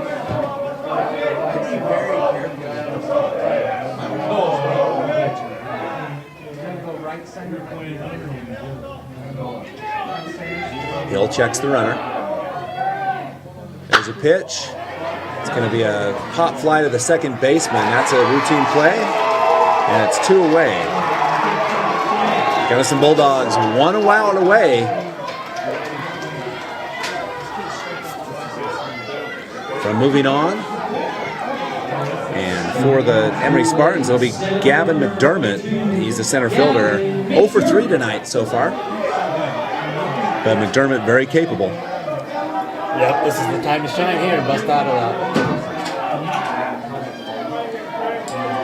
Runner on second, 2 down. There's a pitch, strike 1, outside corner.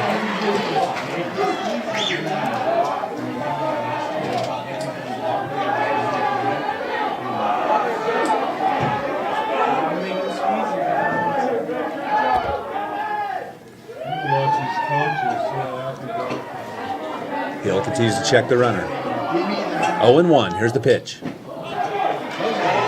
catcher drops ball, Pickett. And very fortunate. And just got in a little bit of a hurry. Had plenty of time to make an attempt at Nilsson on third base. Yeah. So 1-1 the count, 2 down, runner on third, tying runner on third, and the go-ahead run at the plate. It's McDermott. 1-1. Outside pitch, ball 2. 2-1. Last at bat, McDermott took Hill deep into the account. 2-1. There's the pitch. Foul ball. No, not a foul ball, and that's going to tie it up. And looks like it just went off the mid of the catcher. So the Emery Spartans tie it up 3-3. Wow. After all that. After all that, Pickett's done just a fantastic job behind the plate. So 2-2. McDermott with the pressure off. The center field takes the pitch. And it's going to have a dribbler up the first baseline. Foul ball. Looked like it was going to stay fair, and it hit the grass and bounced foul. Luckily for Emery, that was a pretty easy play. So the count remains 2-2.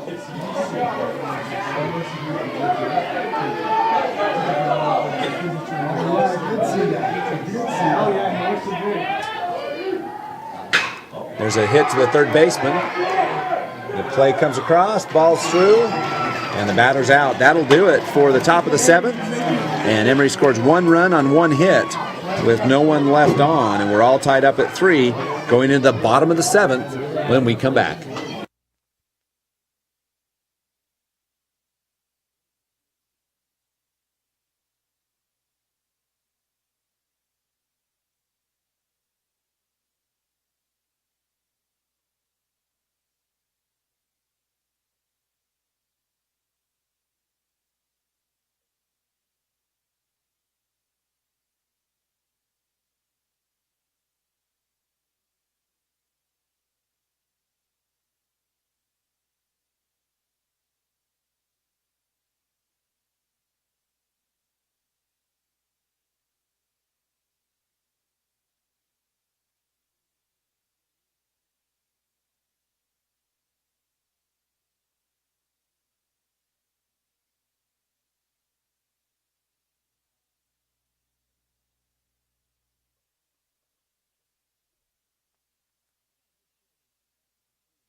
Coming into the bottom of the seventh, it's all tied up 3-3.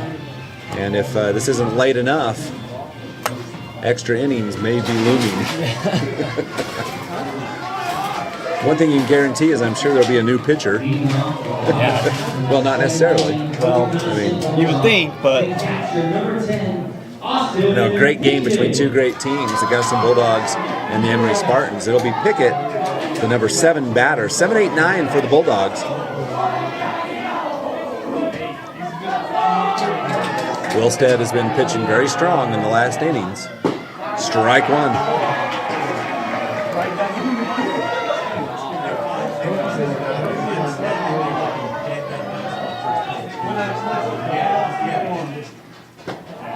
1-1, ball high. yeah, Wilstead's fortunate that didn't hit Pickett. It was up and in. 1-1 the count. Again, we're all tied at 3, bottom 7. Winning run at the plate. Here's the pitch. Strike 2.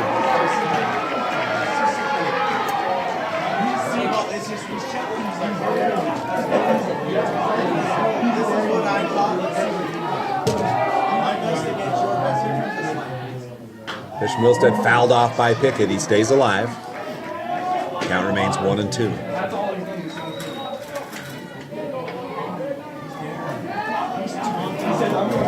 Pretty soon there's going to be Friday morning baseball. Yeah. In about 8 minutes. Here's the pitch from Wilstead. He got him swinging. Strike 3, 1 down. Jordan Sorensen, 0 for 2 on the night, up to plate. He's the right fielder.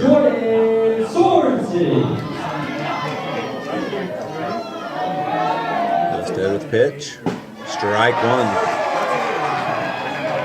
He consistently hits that first strike. He does. That's one pitch you want to hit with Wilstead. Yeah, he does a good job of that. Outside, ball 1. 1-1. Not a lot different, but a little. Yes.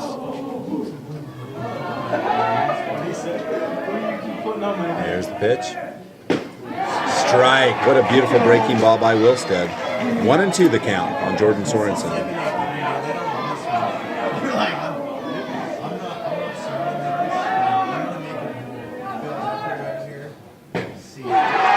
way behind.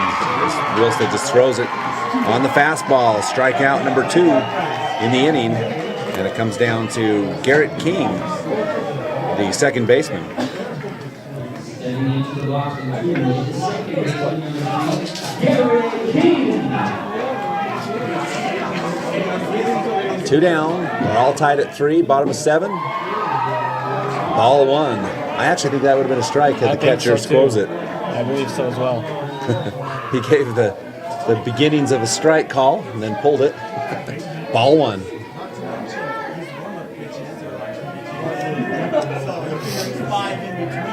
Here's the pitch from Wilstead. Strike. That is no question. Strike 1. 1-1. Yeah, Wilstead just mowing them down. Strikes.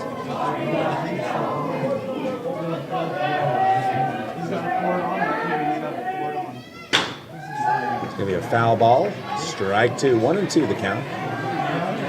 Now you talk about extra innings, and we've talked all evening long about the fact that in this one-loss bracket you can't afford extra innings, and that's happened to other teams in the past. It has. Extra innings cause problems. It does, definitely.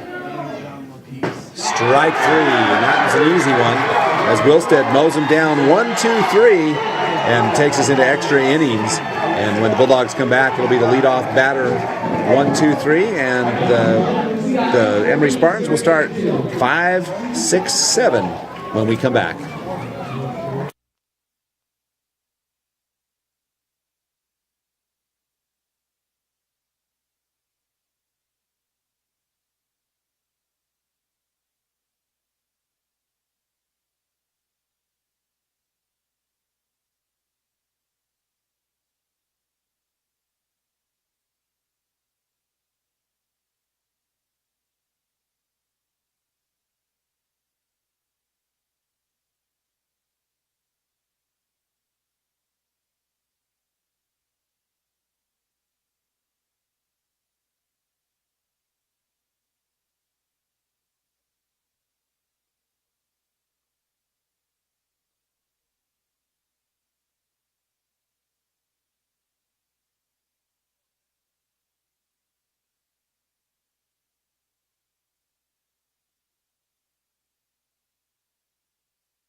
In the top of the 8th inning, it'll be Drew Hill remaining on the mound for the Gunnison Bulldogs as he pitches his 8th inning.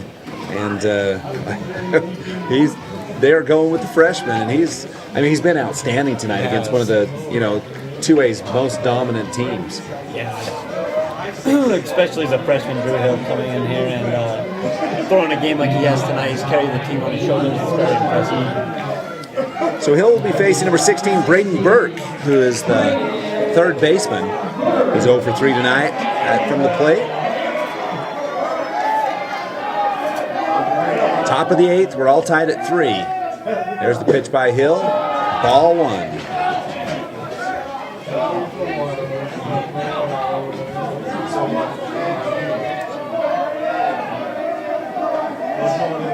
Hill with pitch, strike 1. Oh no, ball 2.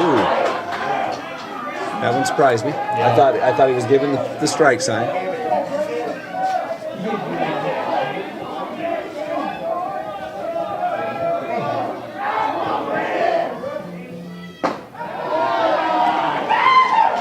Ball 3. Get a few text outs from some of the die-hard baseball fans, so we want to say hi to all of you out there watching Late Night Baseball with Scott and Parker. And ball 4, so 4 straight balls, and Braden Burke, the go-ahead run, goes to first base. That's a tough place to start. Ethan Tuttle now, and Tuttle knocked a single last inning and was instrumental in tying this up. Yeah, this is kind of how things started out last inning as well. First batter gets on base. The freshman Hill has pitched a great game, as has Wilstead. Wilstead dominant in his performance. The pitch is down. It's going to be a bunt, play at the first base. And they get the runner, just barely, but they got the runner at first. So that moves the runner into scoring position. Good job of Tuttle putting out the bunt and helping Burke advance over to second base in the scoring position. Drexler Tanner. Drexler Tanner up to bat for the Spartans.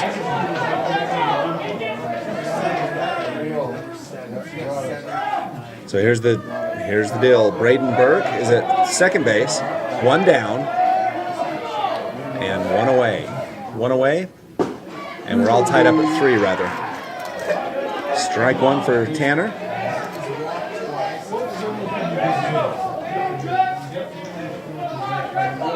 Oh and 1. Hill looks the batter back. Looks the base runner back at second base. It's getting late. It is. Starting to get a little punchy maybe. Yeah. Need a 5-hour energy or something. We might be here all night. Here's the pitch. And a little bit low. That's ball 1. 1-1.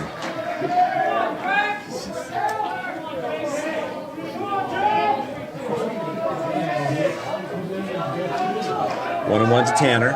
Still a runner on second. We're all tied at 3. Top of 8. Ball 2. 2 and 1. Close, but a little high. I think the umpiring has been very good tonight. Yeah. It's been very consistent. I agree. No complaints at all. I think for all 3 games that we've watched, it's been pretty good. Right now it's 2 and 1, 1 out, runner on second. All tied at 3, top 8. Here's Hill with the pitch. Oh, and he gets hit. Tanner gets hit, and he'll go to first base.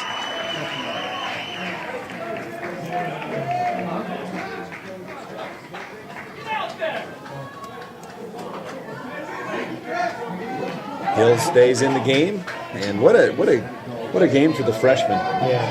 He has really pitched well. He has. He's in his 8th inning, and he's got 2 runners on, first and second. So trouble time, and Gunnison been flirting with disaster for a few innings. They have indeed, and you wonder how much longer they can hold until they finally break. I guess they started getting in trouble in the 4th inning, and that they got out of that one. And then the 5th inning, they actually had a base runner on second, and then in the 6th inning is when the Spartans scored 2 points, 2 runs. So 1 down, runners on first and second. We're all tied in the top of the 8th, 3-3. Hill looks the runner back. Batter's Marco Moda, the right fielder. Pitch. Ball. And the catcher couldn't find the ball, and the Spartan coach yells. Said you missed an opportunity there. And it's 1-0. Moda 0 for 2 with 1 walk. And a ball low. It's ball 2. And if Hill has been missing, I think it's probably by design, but he's kept this ball very low. Yeah, he has. He's done a good job of doing that.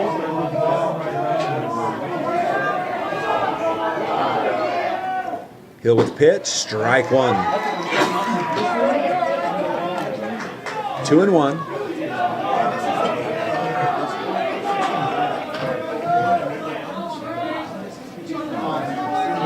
One down.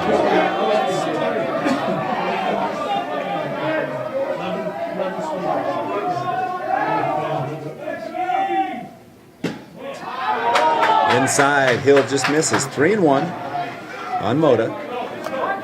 Gotta come to the batter on this one.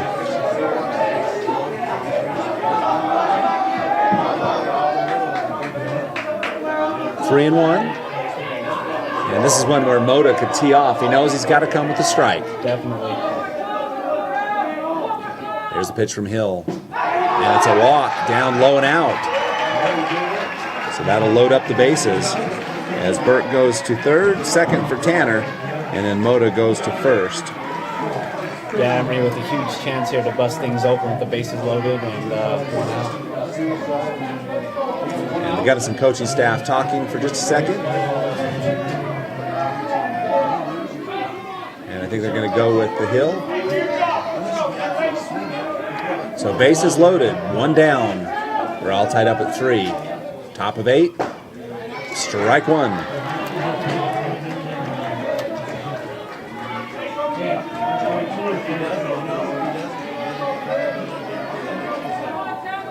Gunnison squeezes the corners a little. Lake calls timeout. Tanner Lake, the first baseman for Emery. The winner of this game will go on to play man-tie tomorrow. I don't know how early. And it's going to be a play back to the pitcher. And they got a double play, so Gunnison gets out of a huge jam as they have the bases loaded. They double up the Emery Spartans, and we go down to the bottom of the 8th. Leadoff batter coming up for Gunnison when we come back.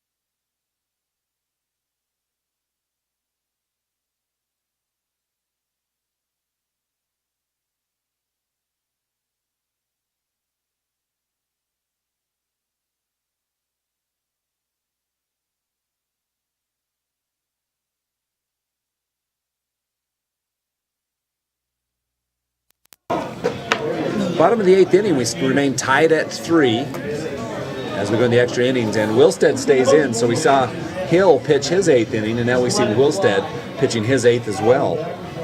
Valuable innings that these pitchers might need later on in the tournament, but you got to win to move on. You do. No reason to be eliminated and keep all your pitching available. Exactly right. I think that's what you got to do. You got to focus on now, and if you don't get past this first game, then there's no need for more pitchers. There isn't. So Drew Hill will start off, and Hill is 1 for 3 from the plate tonight. So that was his 4th attempt. He can do himself a lot of good with a hit. And of course, Wilstead wants to. Wilstead just gotten stronger as the night goes on. So we'll see what happens. It's going better and better.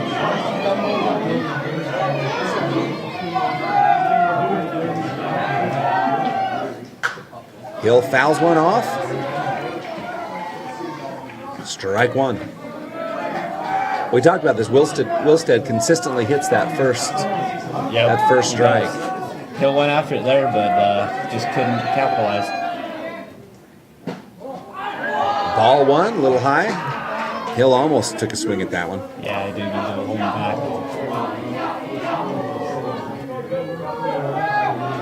1-1 the count. Strike 2, swing and a miss for Drew Hill. 1-2.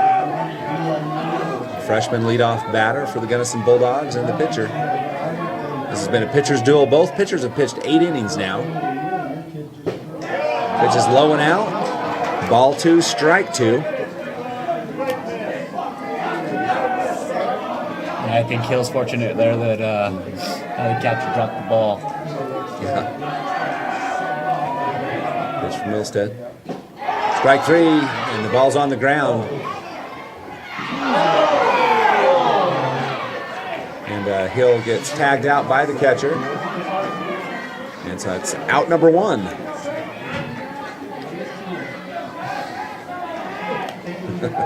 Mogul now up.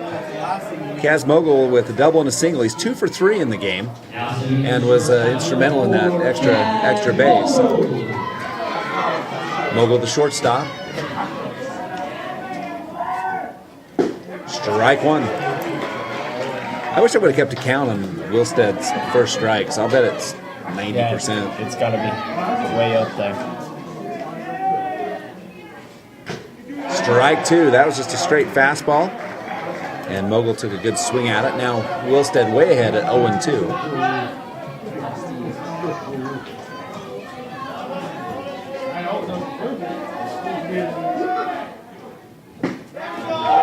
Oh, strike 3. Mogul doesn't like it. He talks to the official and he says, get out. K2. So it's 2 outs. Now it comes down to Hartley, the designated hitter for the Bulldogs. Hartley with a single. And he's 1 for 3 from the plate tonight. 13, Hartley. 2 down, bottom of the 8th.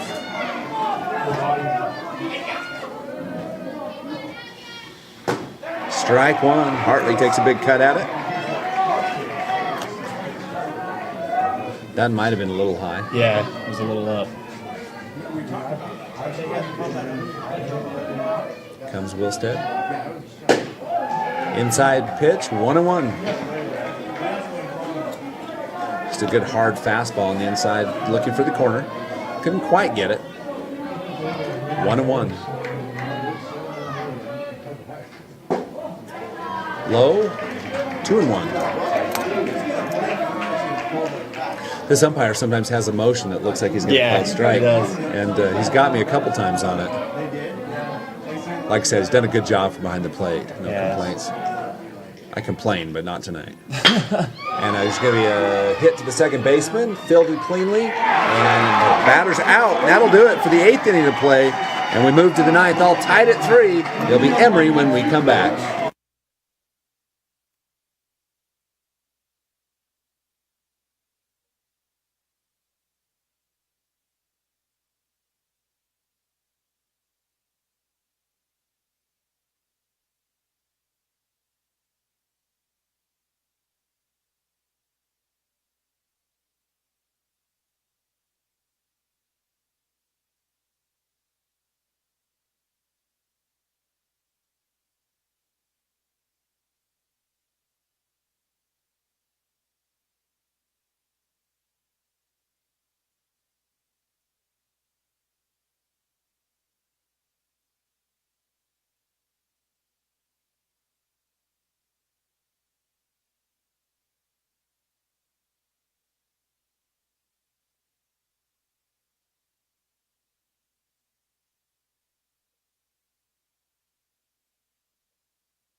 So in the top of the 9th inning, which is Major League innings, it'll be the leadoff batter.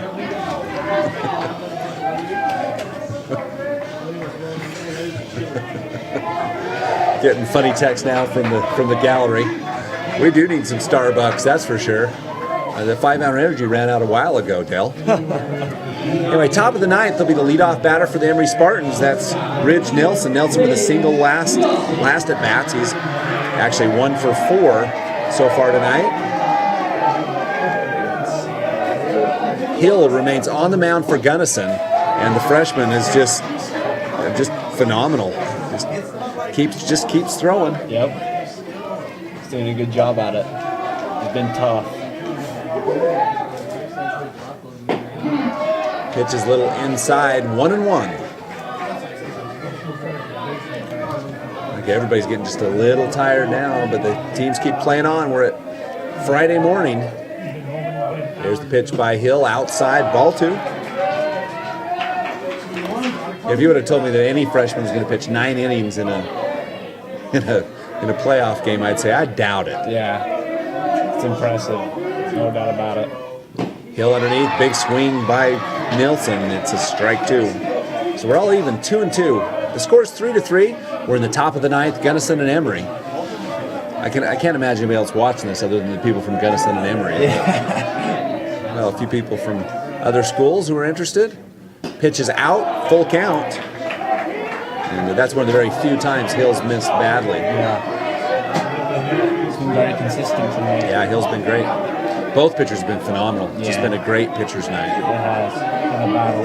Full count, Nilsson up at the plate. Nilsson calls timeout. A little reset.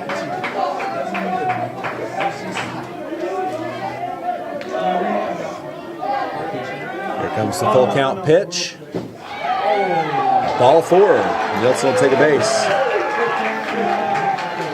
That was a gutsy take. That was very close. Gunnison. A little low. Gunnison's been bringing a new pitcher.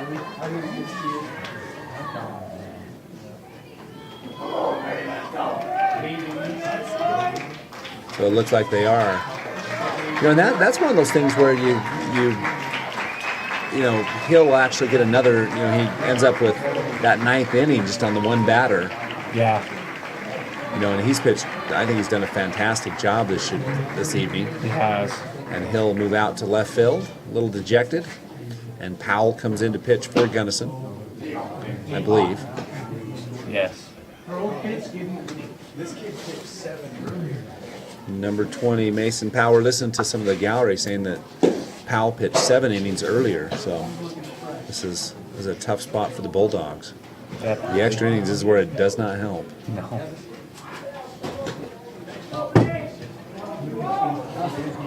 Yeah, I think everybody's a little tired. Powell.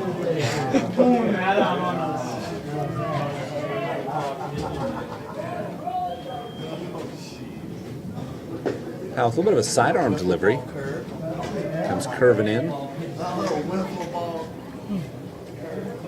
His delivery doesn't come straight over. It kind of comes around the side. Let's see. Yeah, it does. Time is head. And it's a little bit chilly out there. And once we get up, it'll be Wilstead who will start off the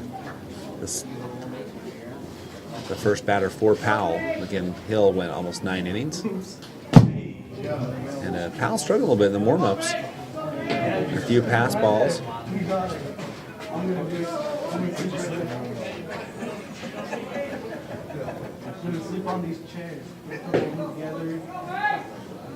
And I think at this point in the game, we're just going to throw strikes and see what happens. Yeah.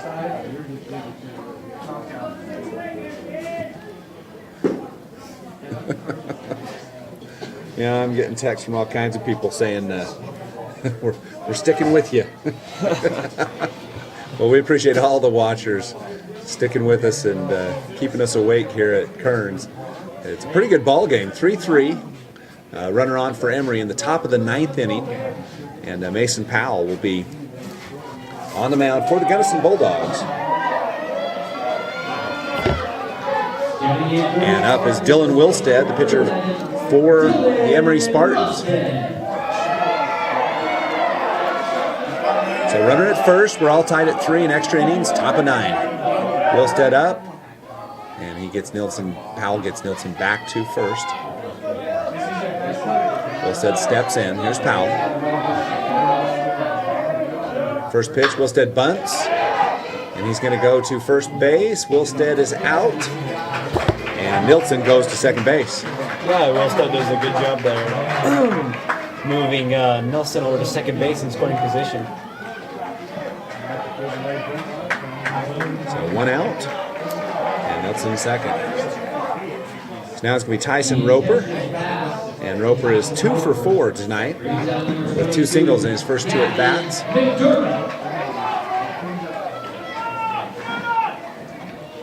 Now I got Roper. That was Wilstead, correct? Yeah. I got Roper up, and I'm not sure exactly. I do as well. Scott.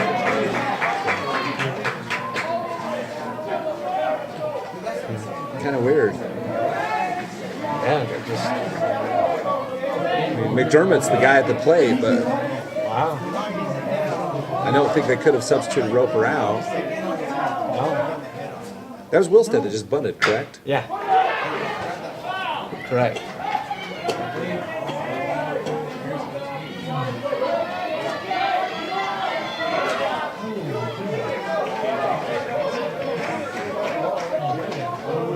Well, anyway, McDermott's up. No, that was Roper's. Actually, we missed Roper. Roper's on first base.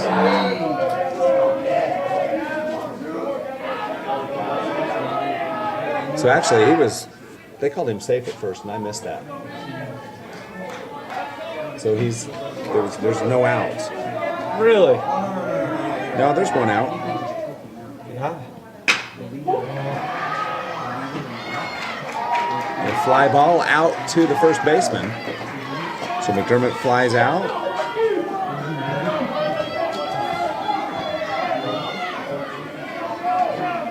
Roper's on first. Number 16, Braden Burke. So Burke with 2 up. We're still 3-3. Again, top of 9. Parker and I lost a batter. We apologize. We're tired. Strike 1 as Powell throws it right down the middle. Burke 0 for... No, 1 for 3 tonight. 1 for 4, that is. As he takes off for third. And Powell with a pass ball. I think got kind of distracted as he didn't pay attention to third base. The guy going to third. Yeah, that was a good job. A good job picking that up by Ridge Nelson to get over to third base easily. Yeah. So now 2 runners in scoring position, second and third, with Burke up, 2 down. Counts 1-1.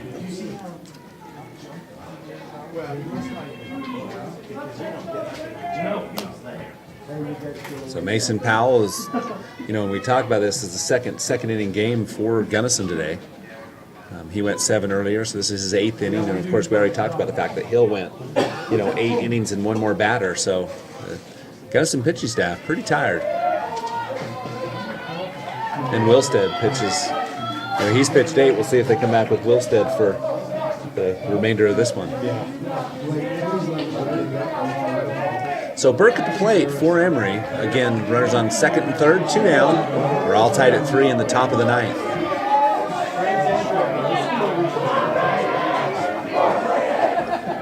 Count is 1-1. Strike 2. At the corner. So 1-2. Burke, the 5th batter for the Spartans.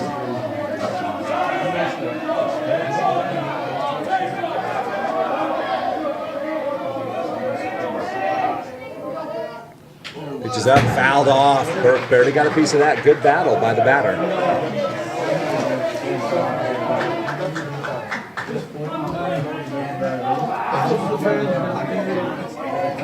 So the count remains 1-2. Top of 9, 2 out. Runners on second and third. Emery trying to take a lead going into the bottom of the 9th. Pitch by Powell. Strike 3. And he retires the side. Once again, Gunnison gets out of a jam. They certainly do. Now it's going to be to see if the Emery Spartans come back with Wilstead. And it looks like he's walking to the mound. So Wilstead will go for his 9th inning when we come back.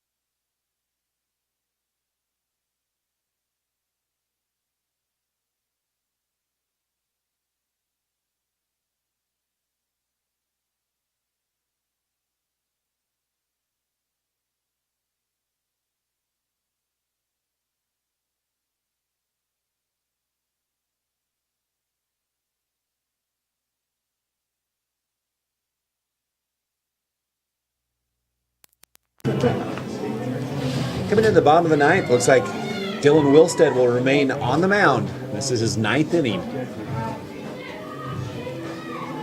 So the pitchers have actually 14 innings per week. And so this takes him down to 5. And so for the Gunnison Bulldogs, it'll be Mason Powell, the pitcher. And he's 0 for 3 tonight. And not many hits against Wilstead. I might not have the exact totals. But Wilstead's pitched well. There's a foul ball, strike 1 on Powell. So, Wilstead has 5 left. Should Emery advance in the tournament? There's the pitch. Strike 2. Powell chases a upper fastball.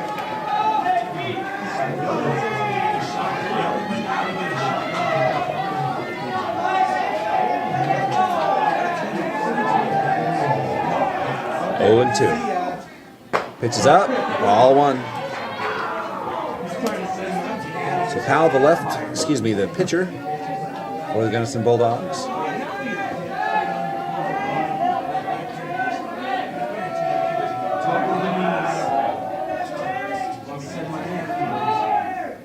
One and 2, and Powell fouls it off.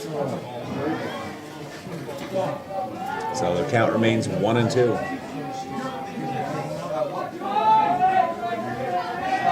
Looking at the book, Wilstead not with a tremendous amount of pitches. And Powell almost got hit there. 2 and 2. I think replay, it might have got his sleeve. But it's 2 and 2. And Wilstead just looks like his pitching arm is cramping up on him. And he's holding his arm down, if you can watch. That might be all for Dylan Wilstead. He is tired. And we'll see what happens. Hopefully he's not injured.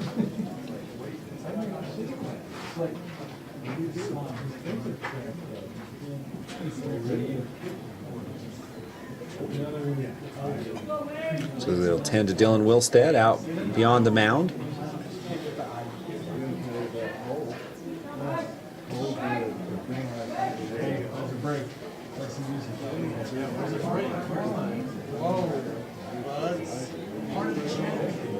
I don't have that song.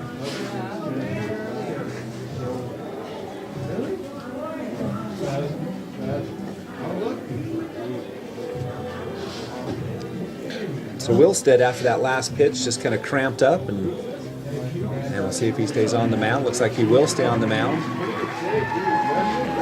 He's kind of shaking his hand.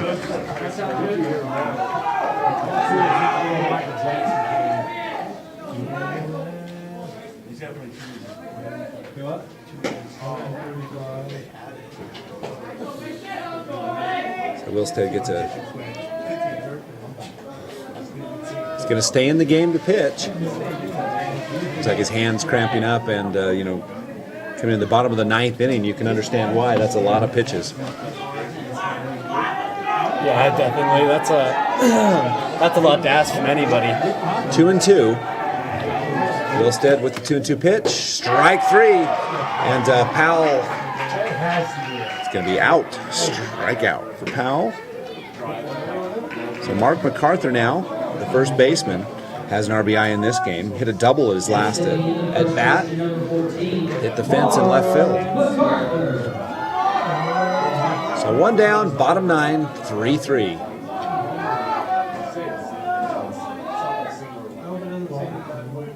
Strike 1. Wilstead threw that one hard. Yeah, that one came with a lot of velocity, and MacArthur just a bit behind it. MacArthur looks at it, lets it go, ball 1, 1-1. Wilstead continues to throw a nice breaking ball.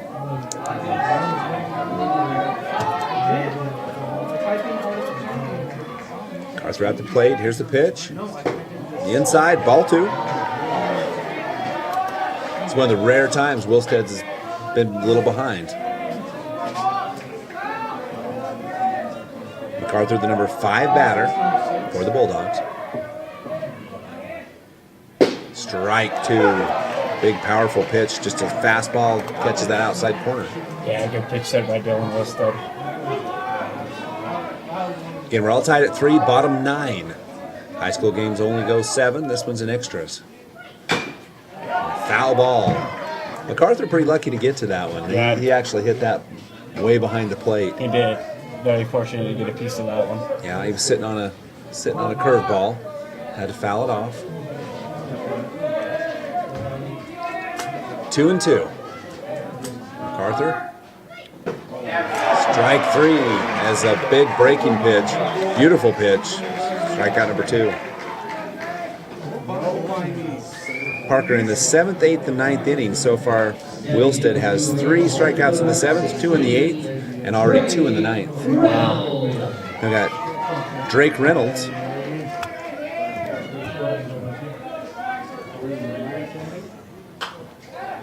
Foul ball out of play. Strike 1.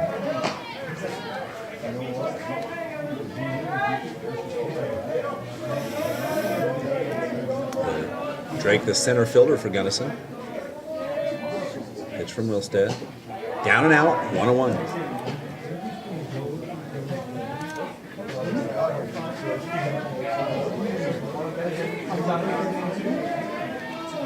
Still 3-3, bottom 9.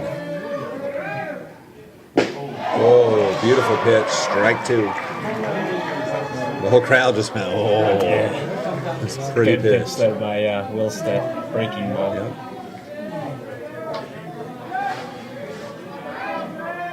1-2. Fighting through it. Now count remains 1-2 with the foul ball.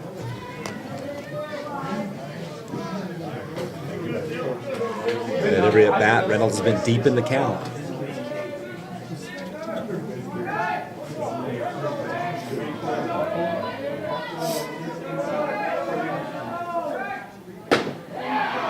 Ball. Emery didn't like that one. 2-2. With 2 outs, bottom 9, we're all tied at 3.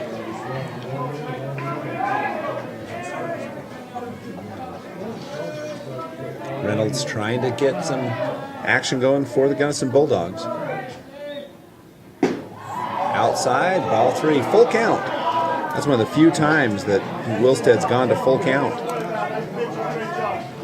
I can only see about 2 other times that he's been in the full count the entire game. He's done really well pitching ahead tonight.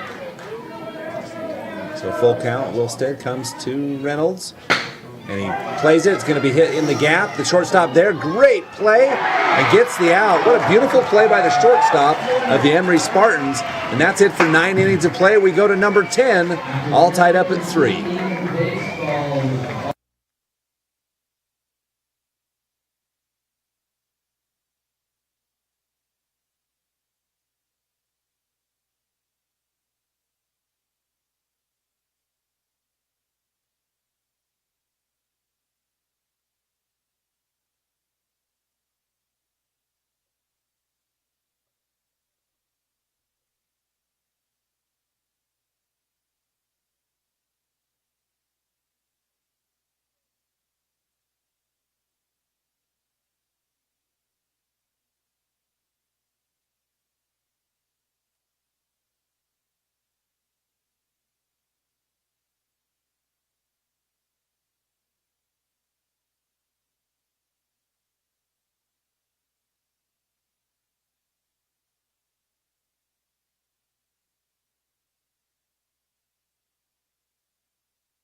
Top of the 10th inning, 3-3, Emery and Gunnison. I'd like to welcome all you people who have no lives whatsoever or are super fans.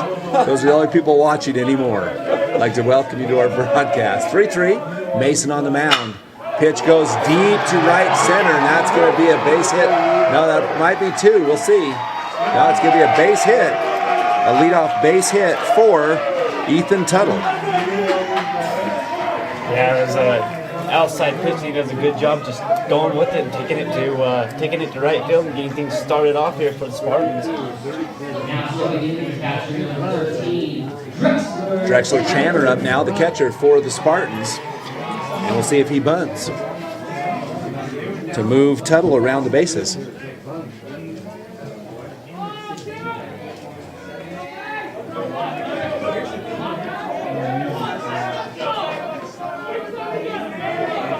at the plate. Fakes the throw over to first base. Gets Tuttle back. Tuttle taking a pretty good lead. Mason with the pitch. And it's going to be an out. Might be a double play. Safe. So safe at first. Boy, Emery lucky on that one. That's a tough bunt for Tanner. Is it just the high pitch? He has to go at it. They got a pitch and run going. And he gets an out. So Marco Moda comes up. The number 8 batter plays right field. For the bottom of the 10th, all tied up at 3. Runner on. 1 out. Mason throws a nice pitch. Powell. Yeah, that was a good pitch there by Powell. Breaking ball came, zipped right in. Yes, it did.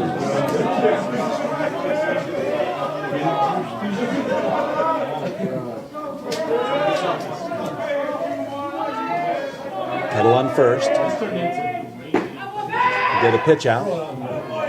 Good pickup by the first baseman as it was a little bit of a low throw. Took a hop. Great play by MacArthur over on first base to keep that ball from getting into right field. Mode up to the plate. Counts 1-1.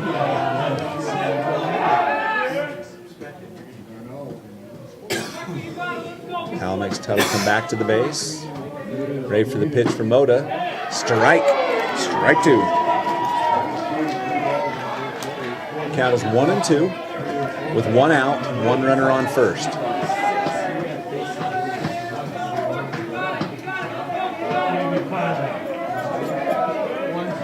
Wonder if they don't have a steal on this one. 1-2. Oh, deep hit to left field, and this one could be a run for the Emery Spartans. Gunnison Bulldog comes up. Play at the plate's not going to happen. Emery's going to score, and Moda's going to go to third base on the error. And so Emery takes the lead as Tuttle comes in for the score.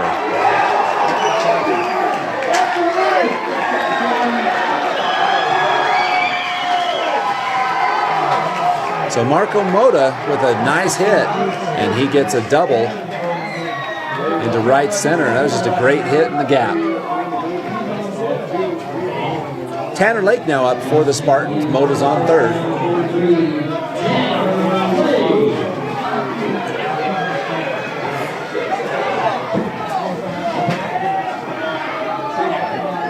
Tanner Lake, the first baseman.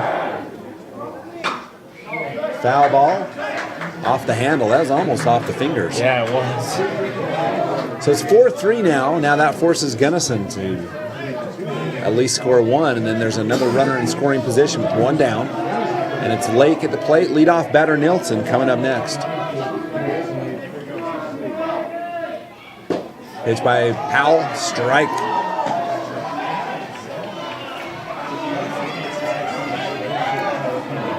Counts 0-2.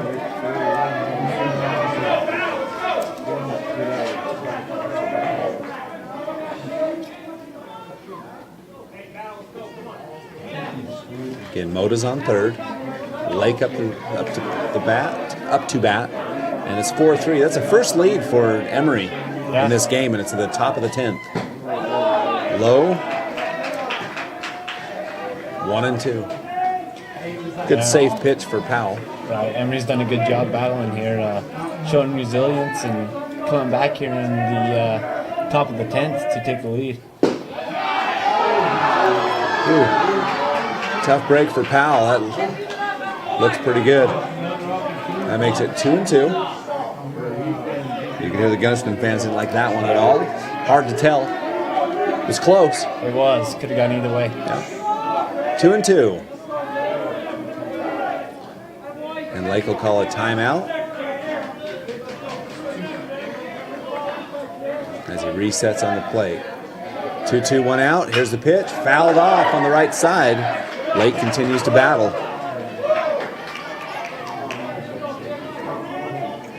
Lake 0 for 4 in this game tonight.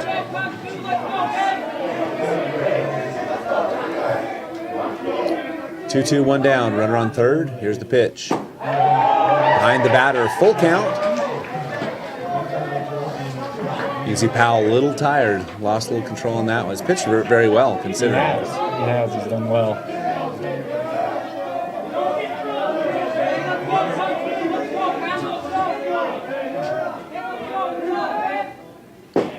Pitch is going to be outside. Ball 4. Lake goes to first base,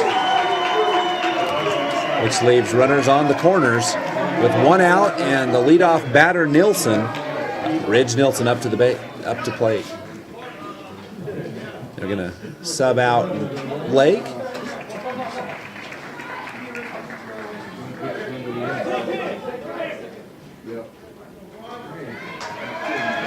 So number 3 will come on the bases for the Spartans, replacing Lake.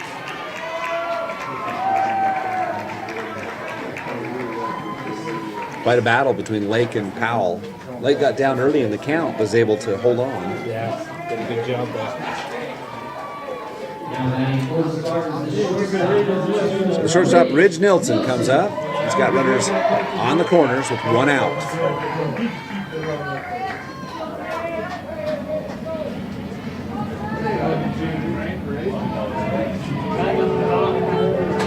Train comes by, you can hear it. I thought it was somebody's ringtone for a minute.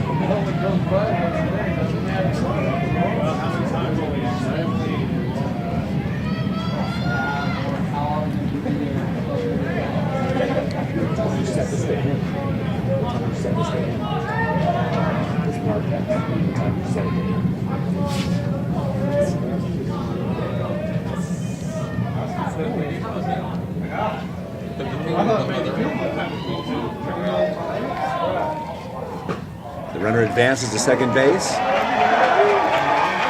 now there's runners on second and third. And they're going to put Nilsson on the base. So it's full bases loaded for Emery. And Dylan Wilstead up to bat. Last time this happened, there was a double play. Yeah. On the Gunnison Bulldogs made a double play. They're in a little bit of trouble here in a pretty big hole in the top of the 10th inning. They're already down 1, 4-3, 1 out, bases loaded. Dylan Wilstead up to bat.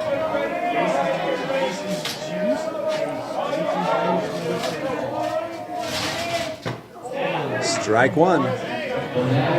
Wilstead didn't want that one. Little inside. The ball didn't break like it looked like it was going to. Strike 1.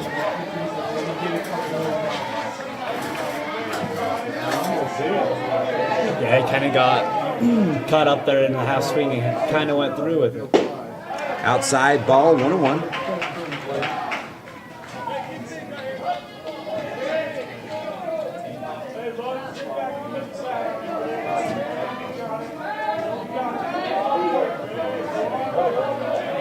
So 1-1 to Wilstead.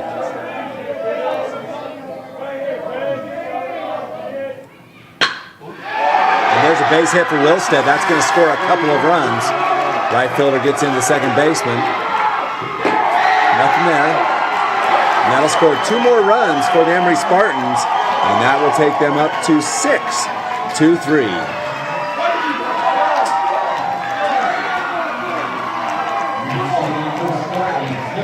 That's going to require a huge effort by the Gunnison Bulldogs in the bottom half of the 10th. Now it's Tyson Roper up for Emery, and still runners at the corners after the base hit by Wilstead.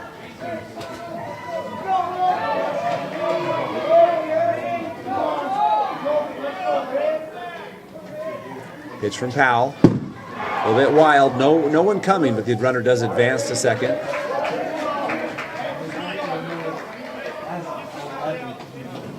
Ball 1. 6-3, Emery. And they're going to go ahead and put Roper on the base and fill up the bases. And squeeze a little bit, trying to get runs at home. And Gavin McDermott up for the Spartans. Already 3 runs in the top of this 10th inning for Emery.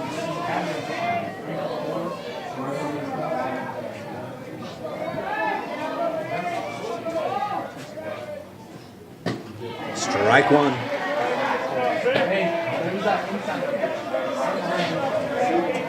Bases juiced for McDermott.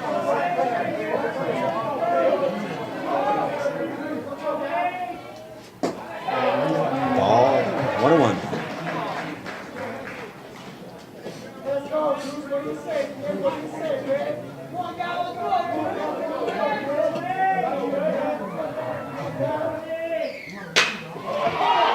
a hit to third. They're going to go home. And not going to be able to make the play. There's going to be 2 players that score on that one. On a pass ball, so another player's going to come home. And it's just the wheels falling off for the Gunnison Bulldogs right now. And 3-run score on that pass ball. And that might do it. That's now a 6-run lead for the Emery Spartans. 9-3. And I just think, Parker, you can see just fatigue. I think that's just really what it comes down to. Definitely coming into play for the Bulldogs.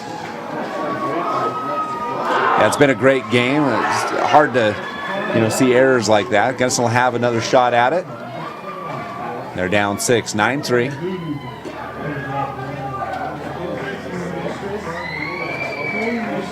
And looks like they might be changing pitchers. We'll have to see. We'll take a break and be back with the end of this one after this.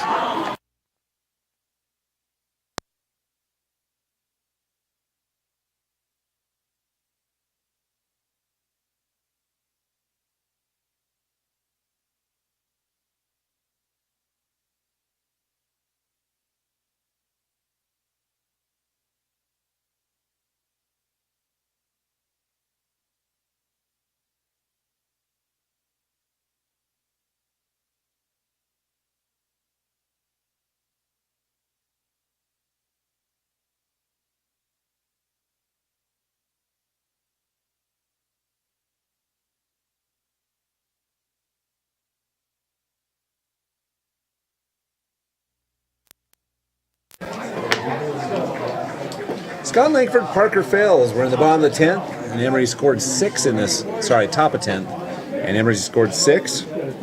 And Burke up, only 1 out, and a runner at third base after the wild game. Had some questions on texting if this is the longest game in playoff history. We think it might be one of them. And considering that the game was already on about a 4-hour delay, makes it definitely one of the worst. Strike 1. Burke takes strike 1.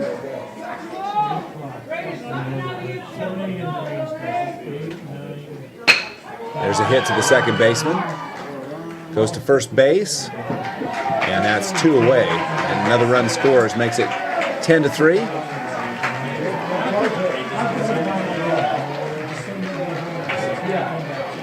And I think Gunnison just getting out of the inning. So now it's going to be the second baseman, Ethan Tuttle. And Tuttle actually started this inning.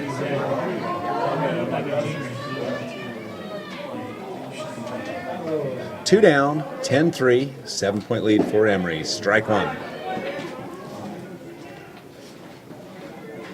Barring a miracle, it'll be the Emery Spartans, who will likely face the North Severe Wolves. No, not the North Severe Wolves, Manti Templars tomorrow. Strike 2. I keep mixing that up. You're all right. It's late. Strike 3, but Gunnison cannot catch a break as that ball goes past. And that will put the runner on base. Hit the front of the plate and went flying. Now up for the Spartans, Drexler Tanner.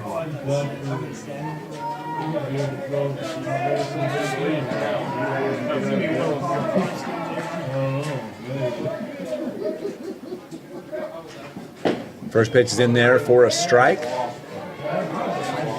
7 points scored at the top of this 10th.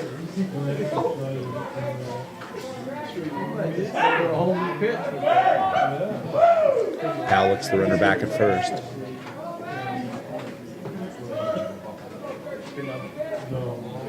Here's the pitch. Fouled off, 0-2.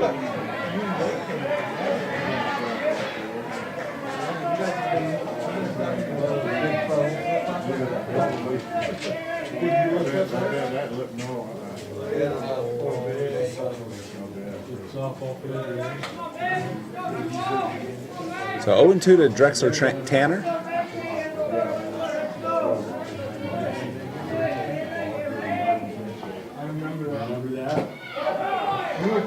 Foul ball, and the count stays 0-2. Yeah, it was a good job battle on there. So still the count remains 0-2. It's been 0-2 for a long time.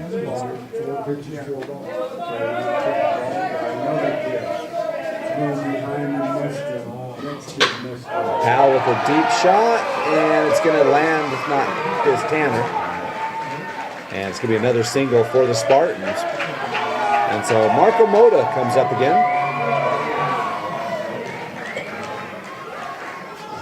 We'll have a hurry-up runner for the catcher. Emery's really come alive at the top of this 10th inning. They really put some runs on. The bat's really starting to show here.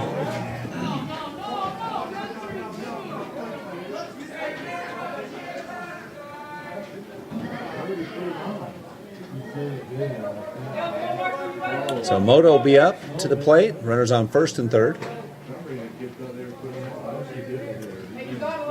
10-3 our score. 2 outs still. There's a pitch deep into center field. And the inning mercifully is over. So going into the bottom of the 10th, it's 10-3. Emery with a 7-point lead.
Bottom 10 here at Gates Field. And after a 7-run top of the 10th inning, it'll be the Gunnison Bulldogs trying to get back in it.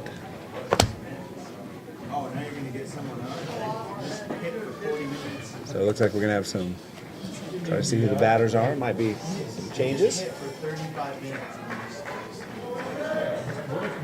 Now, one of the interesting things is Wilstead stays on the mound for the Spartans, and he has pitched really, really well tonight. He has. But this is 10 innings, so he'll have 4 left in all the rest of his games.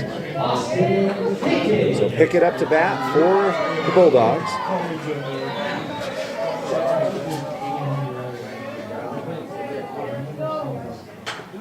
Fouled off, strike one.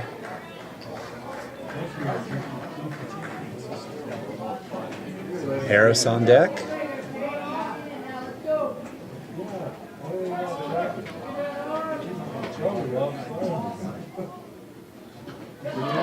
Pickett gets hit, so he'll take a base on a hit pitch, and it'll be Harris coming up for Gunnison. This is Harris's first action in the game.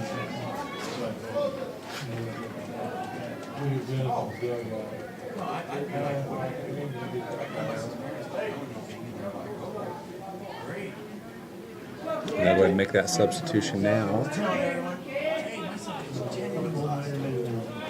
And Anderson will be on deck. Some new batters for the Gunnison Bulldogs. We have a pinch hitter, number 25, Morgan Harris. So it's Morgan Harris, number 25.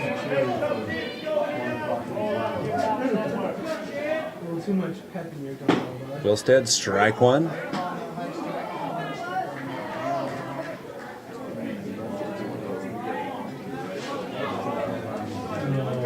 (10-3) our score. Bottom 10.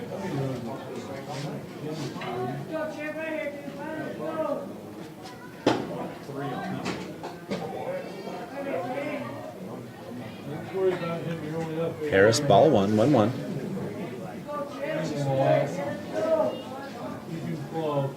You know what I mean? It's like we're up 10 to 3 and we're still snapping. Ball inside. I think Wilstead's getting tired now. Yeah, struggling with his control right here in this inning.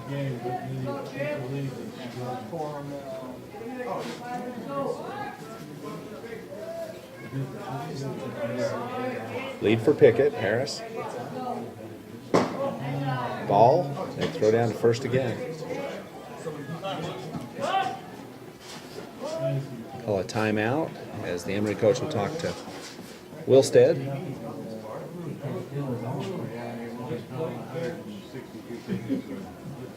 Yeah, it'd be interesting to see what a pitch count would be for Wilstead tonight.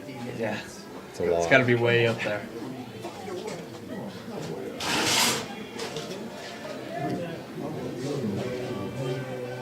So we'll see what Emery decides to do. I imagine he's going to go with Wilstead. He's already pitched in the inning.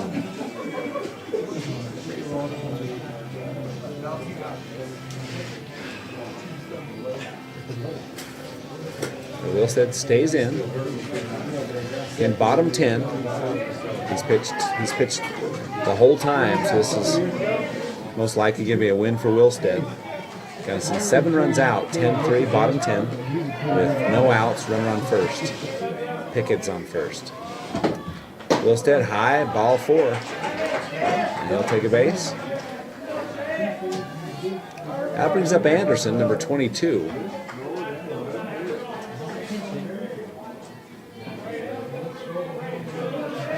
So runners on first and second, no outs, Anderson up. Strike 1.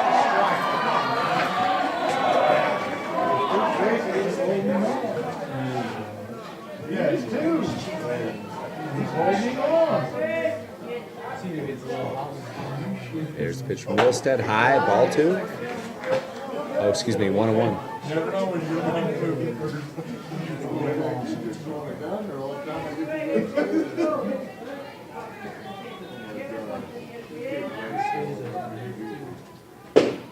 Strike 2. Emery coach just stopped throwing at the runners. Just throw it back to the pitcher. The catcher's been great. Yeah, he's done a very good job tonight. Yeah, Drexler Tanner's done a really good job behind the plate. He keeps those runners honest. He does. He's got a great arm. Strike 3, 1 down for Gunnison.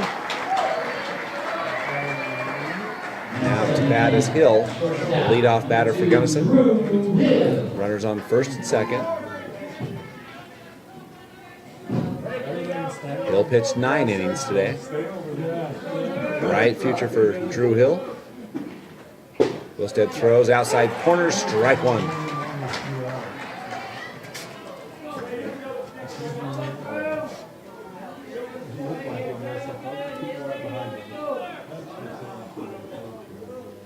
Pitch low in the dirt, blocked by Tanner. He was going to throw that to second wanted to, didn't he? and decided not to.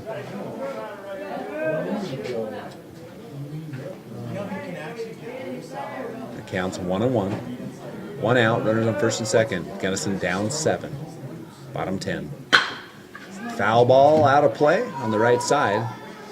That's 1-2.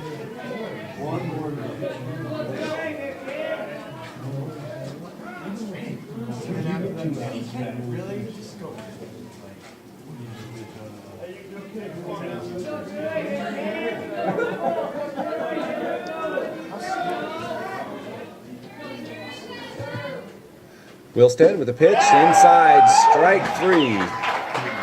And Hill goes down, and just a beautiful pitch by Dylan Wilstead. They're going to call it time, and looks like they're going to message delivered, and it looks like we're going to get a new pitcher with 2 outs, and he's going to call Dylan Wilstead off as he brings in a pitcher. So Dylan Wilstead gets a big hand from the Emery faithful as he goes the 10 innings. And he'll come out of the game to a round of applause.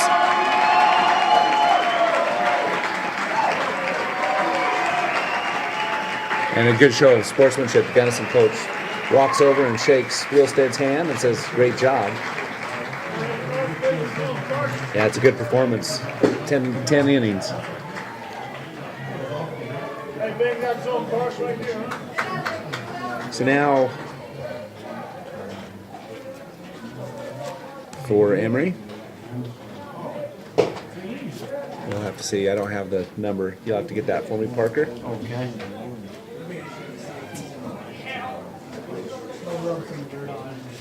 Oh, what's places now they change pitches on all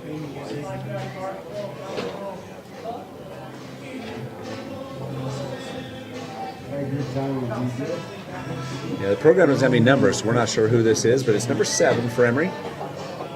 I don't think we were that. No, we were slapping right now. I don't think we're that. I think we were probably like 2. We're approaching 1 o'clock in the morning. 1 o'clock, dead on. Oh, man. 1 out away from the end of this ball game. I believe this is the longest ball game longest high school game I have ever been to. Same for me. What time did we start? 9? So 4 hours. 4-hour baseball game. And then if you tack on the 4-hour rain delay, so it's an 8-hour delay. 8 hours start to finish. A little bit redundant. So 2 down and 2 runners on and 1 batter up to the plate.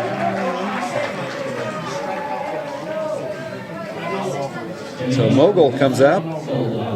Kaz Mogul. And he's played real well tonight. Shortstop had some big hits and big innings.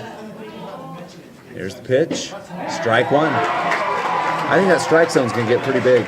Yeah, I think so too. You know what? I don't blame him. Again, runners first and second, 2 down. Mogul up.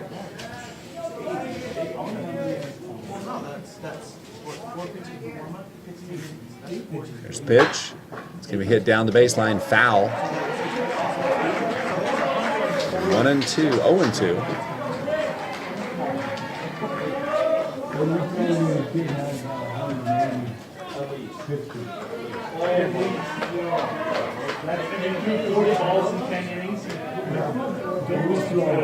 Owen to the count. Emery will run to second base, and that should finish it out. The Emery Spartans will move on, and they will play the Manti Templars tomorrow. We don't know the times. We'll have to see what happens, but that'll do it from us from Gatesville. Tomorrow you'll have semifinals between Beaver and Grand, and then you will have other games leading up to that, and you'll have to check the websites and see what the schedule is. Have a great night.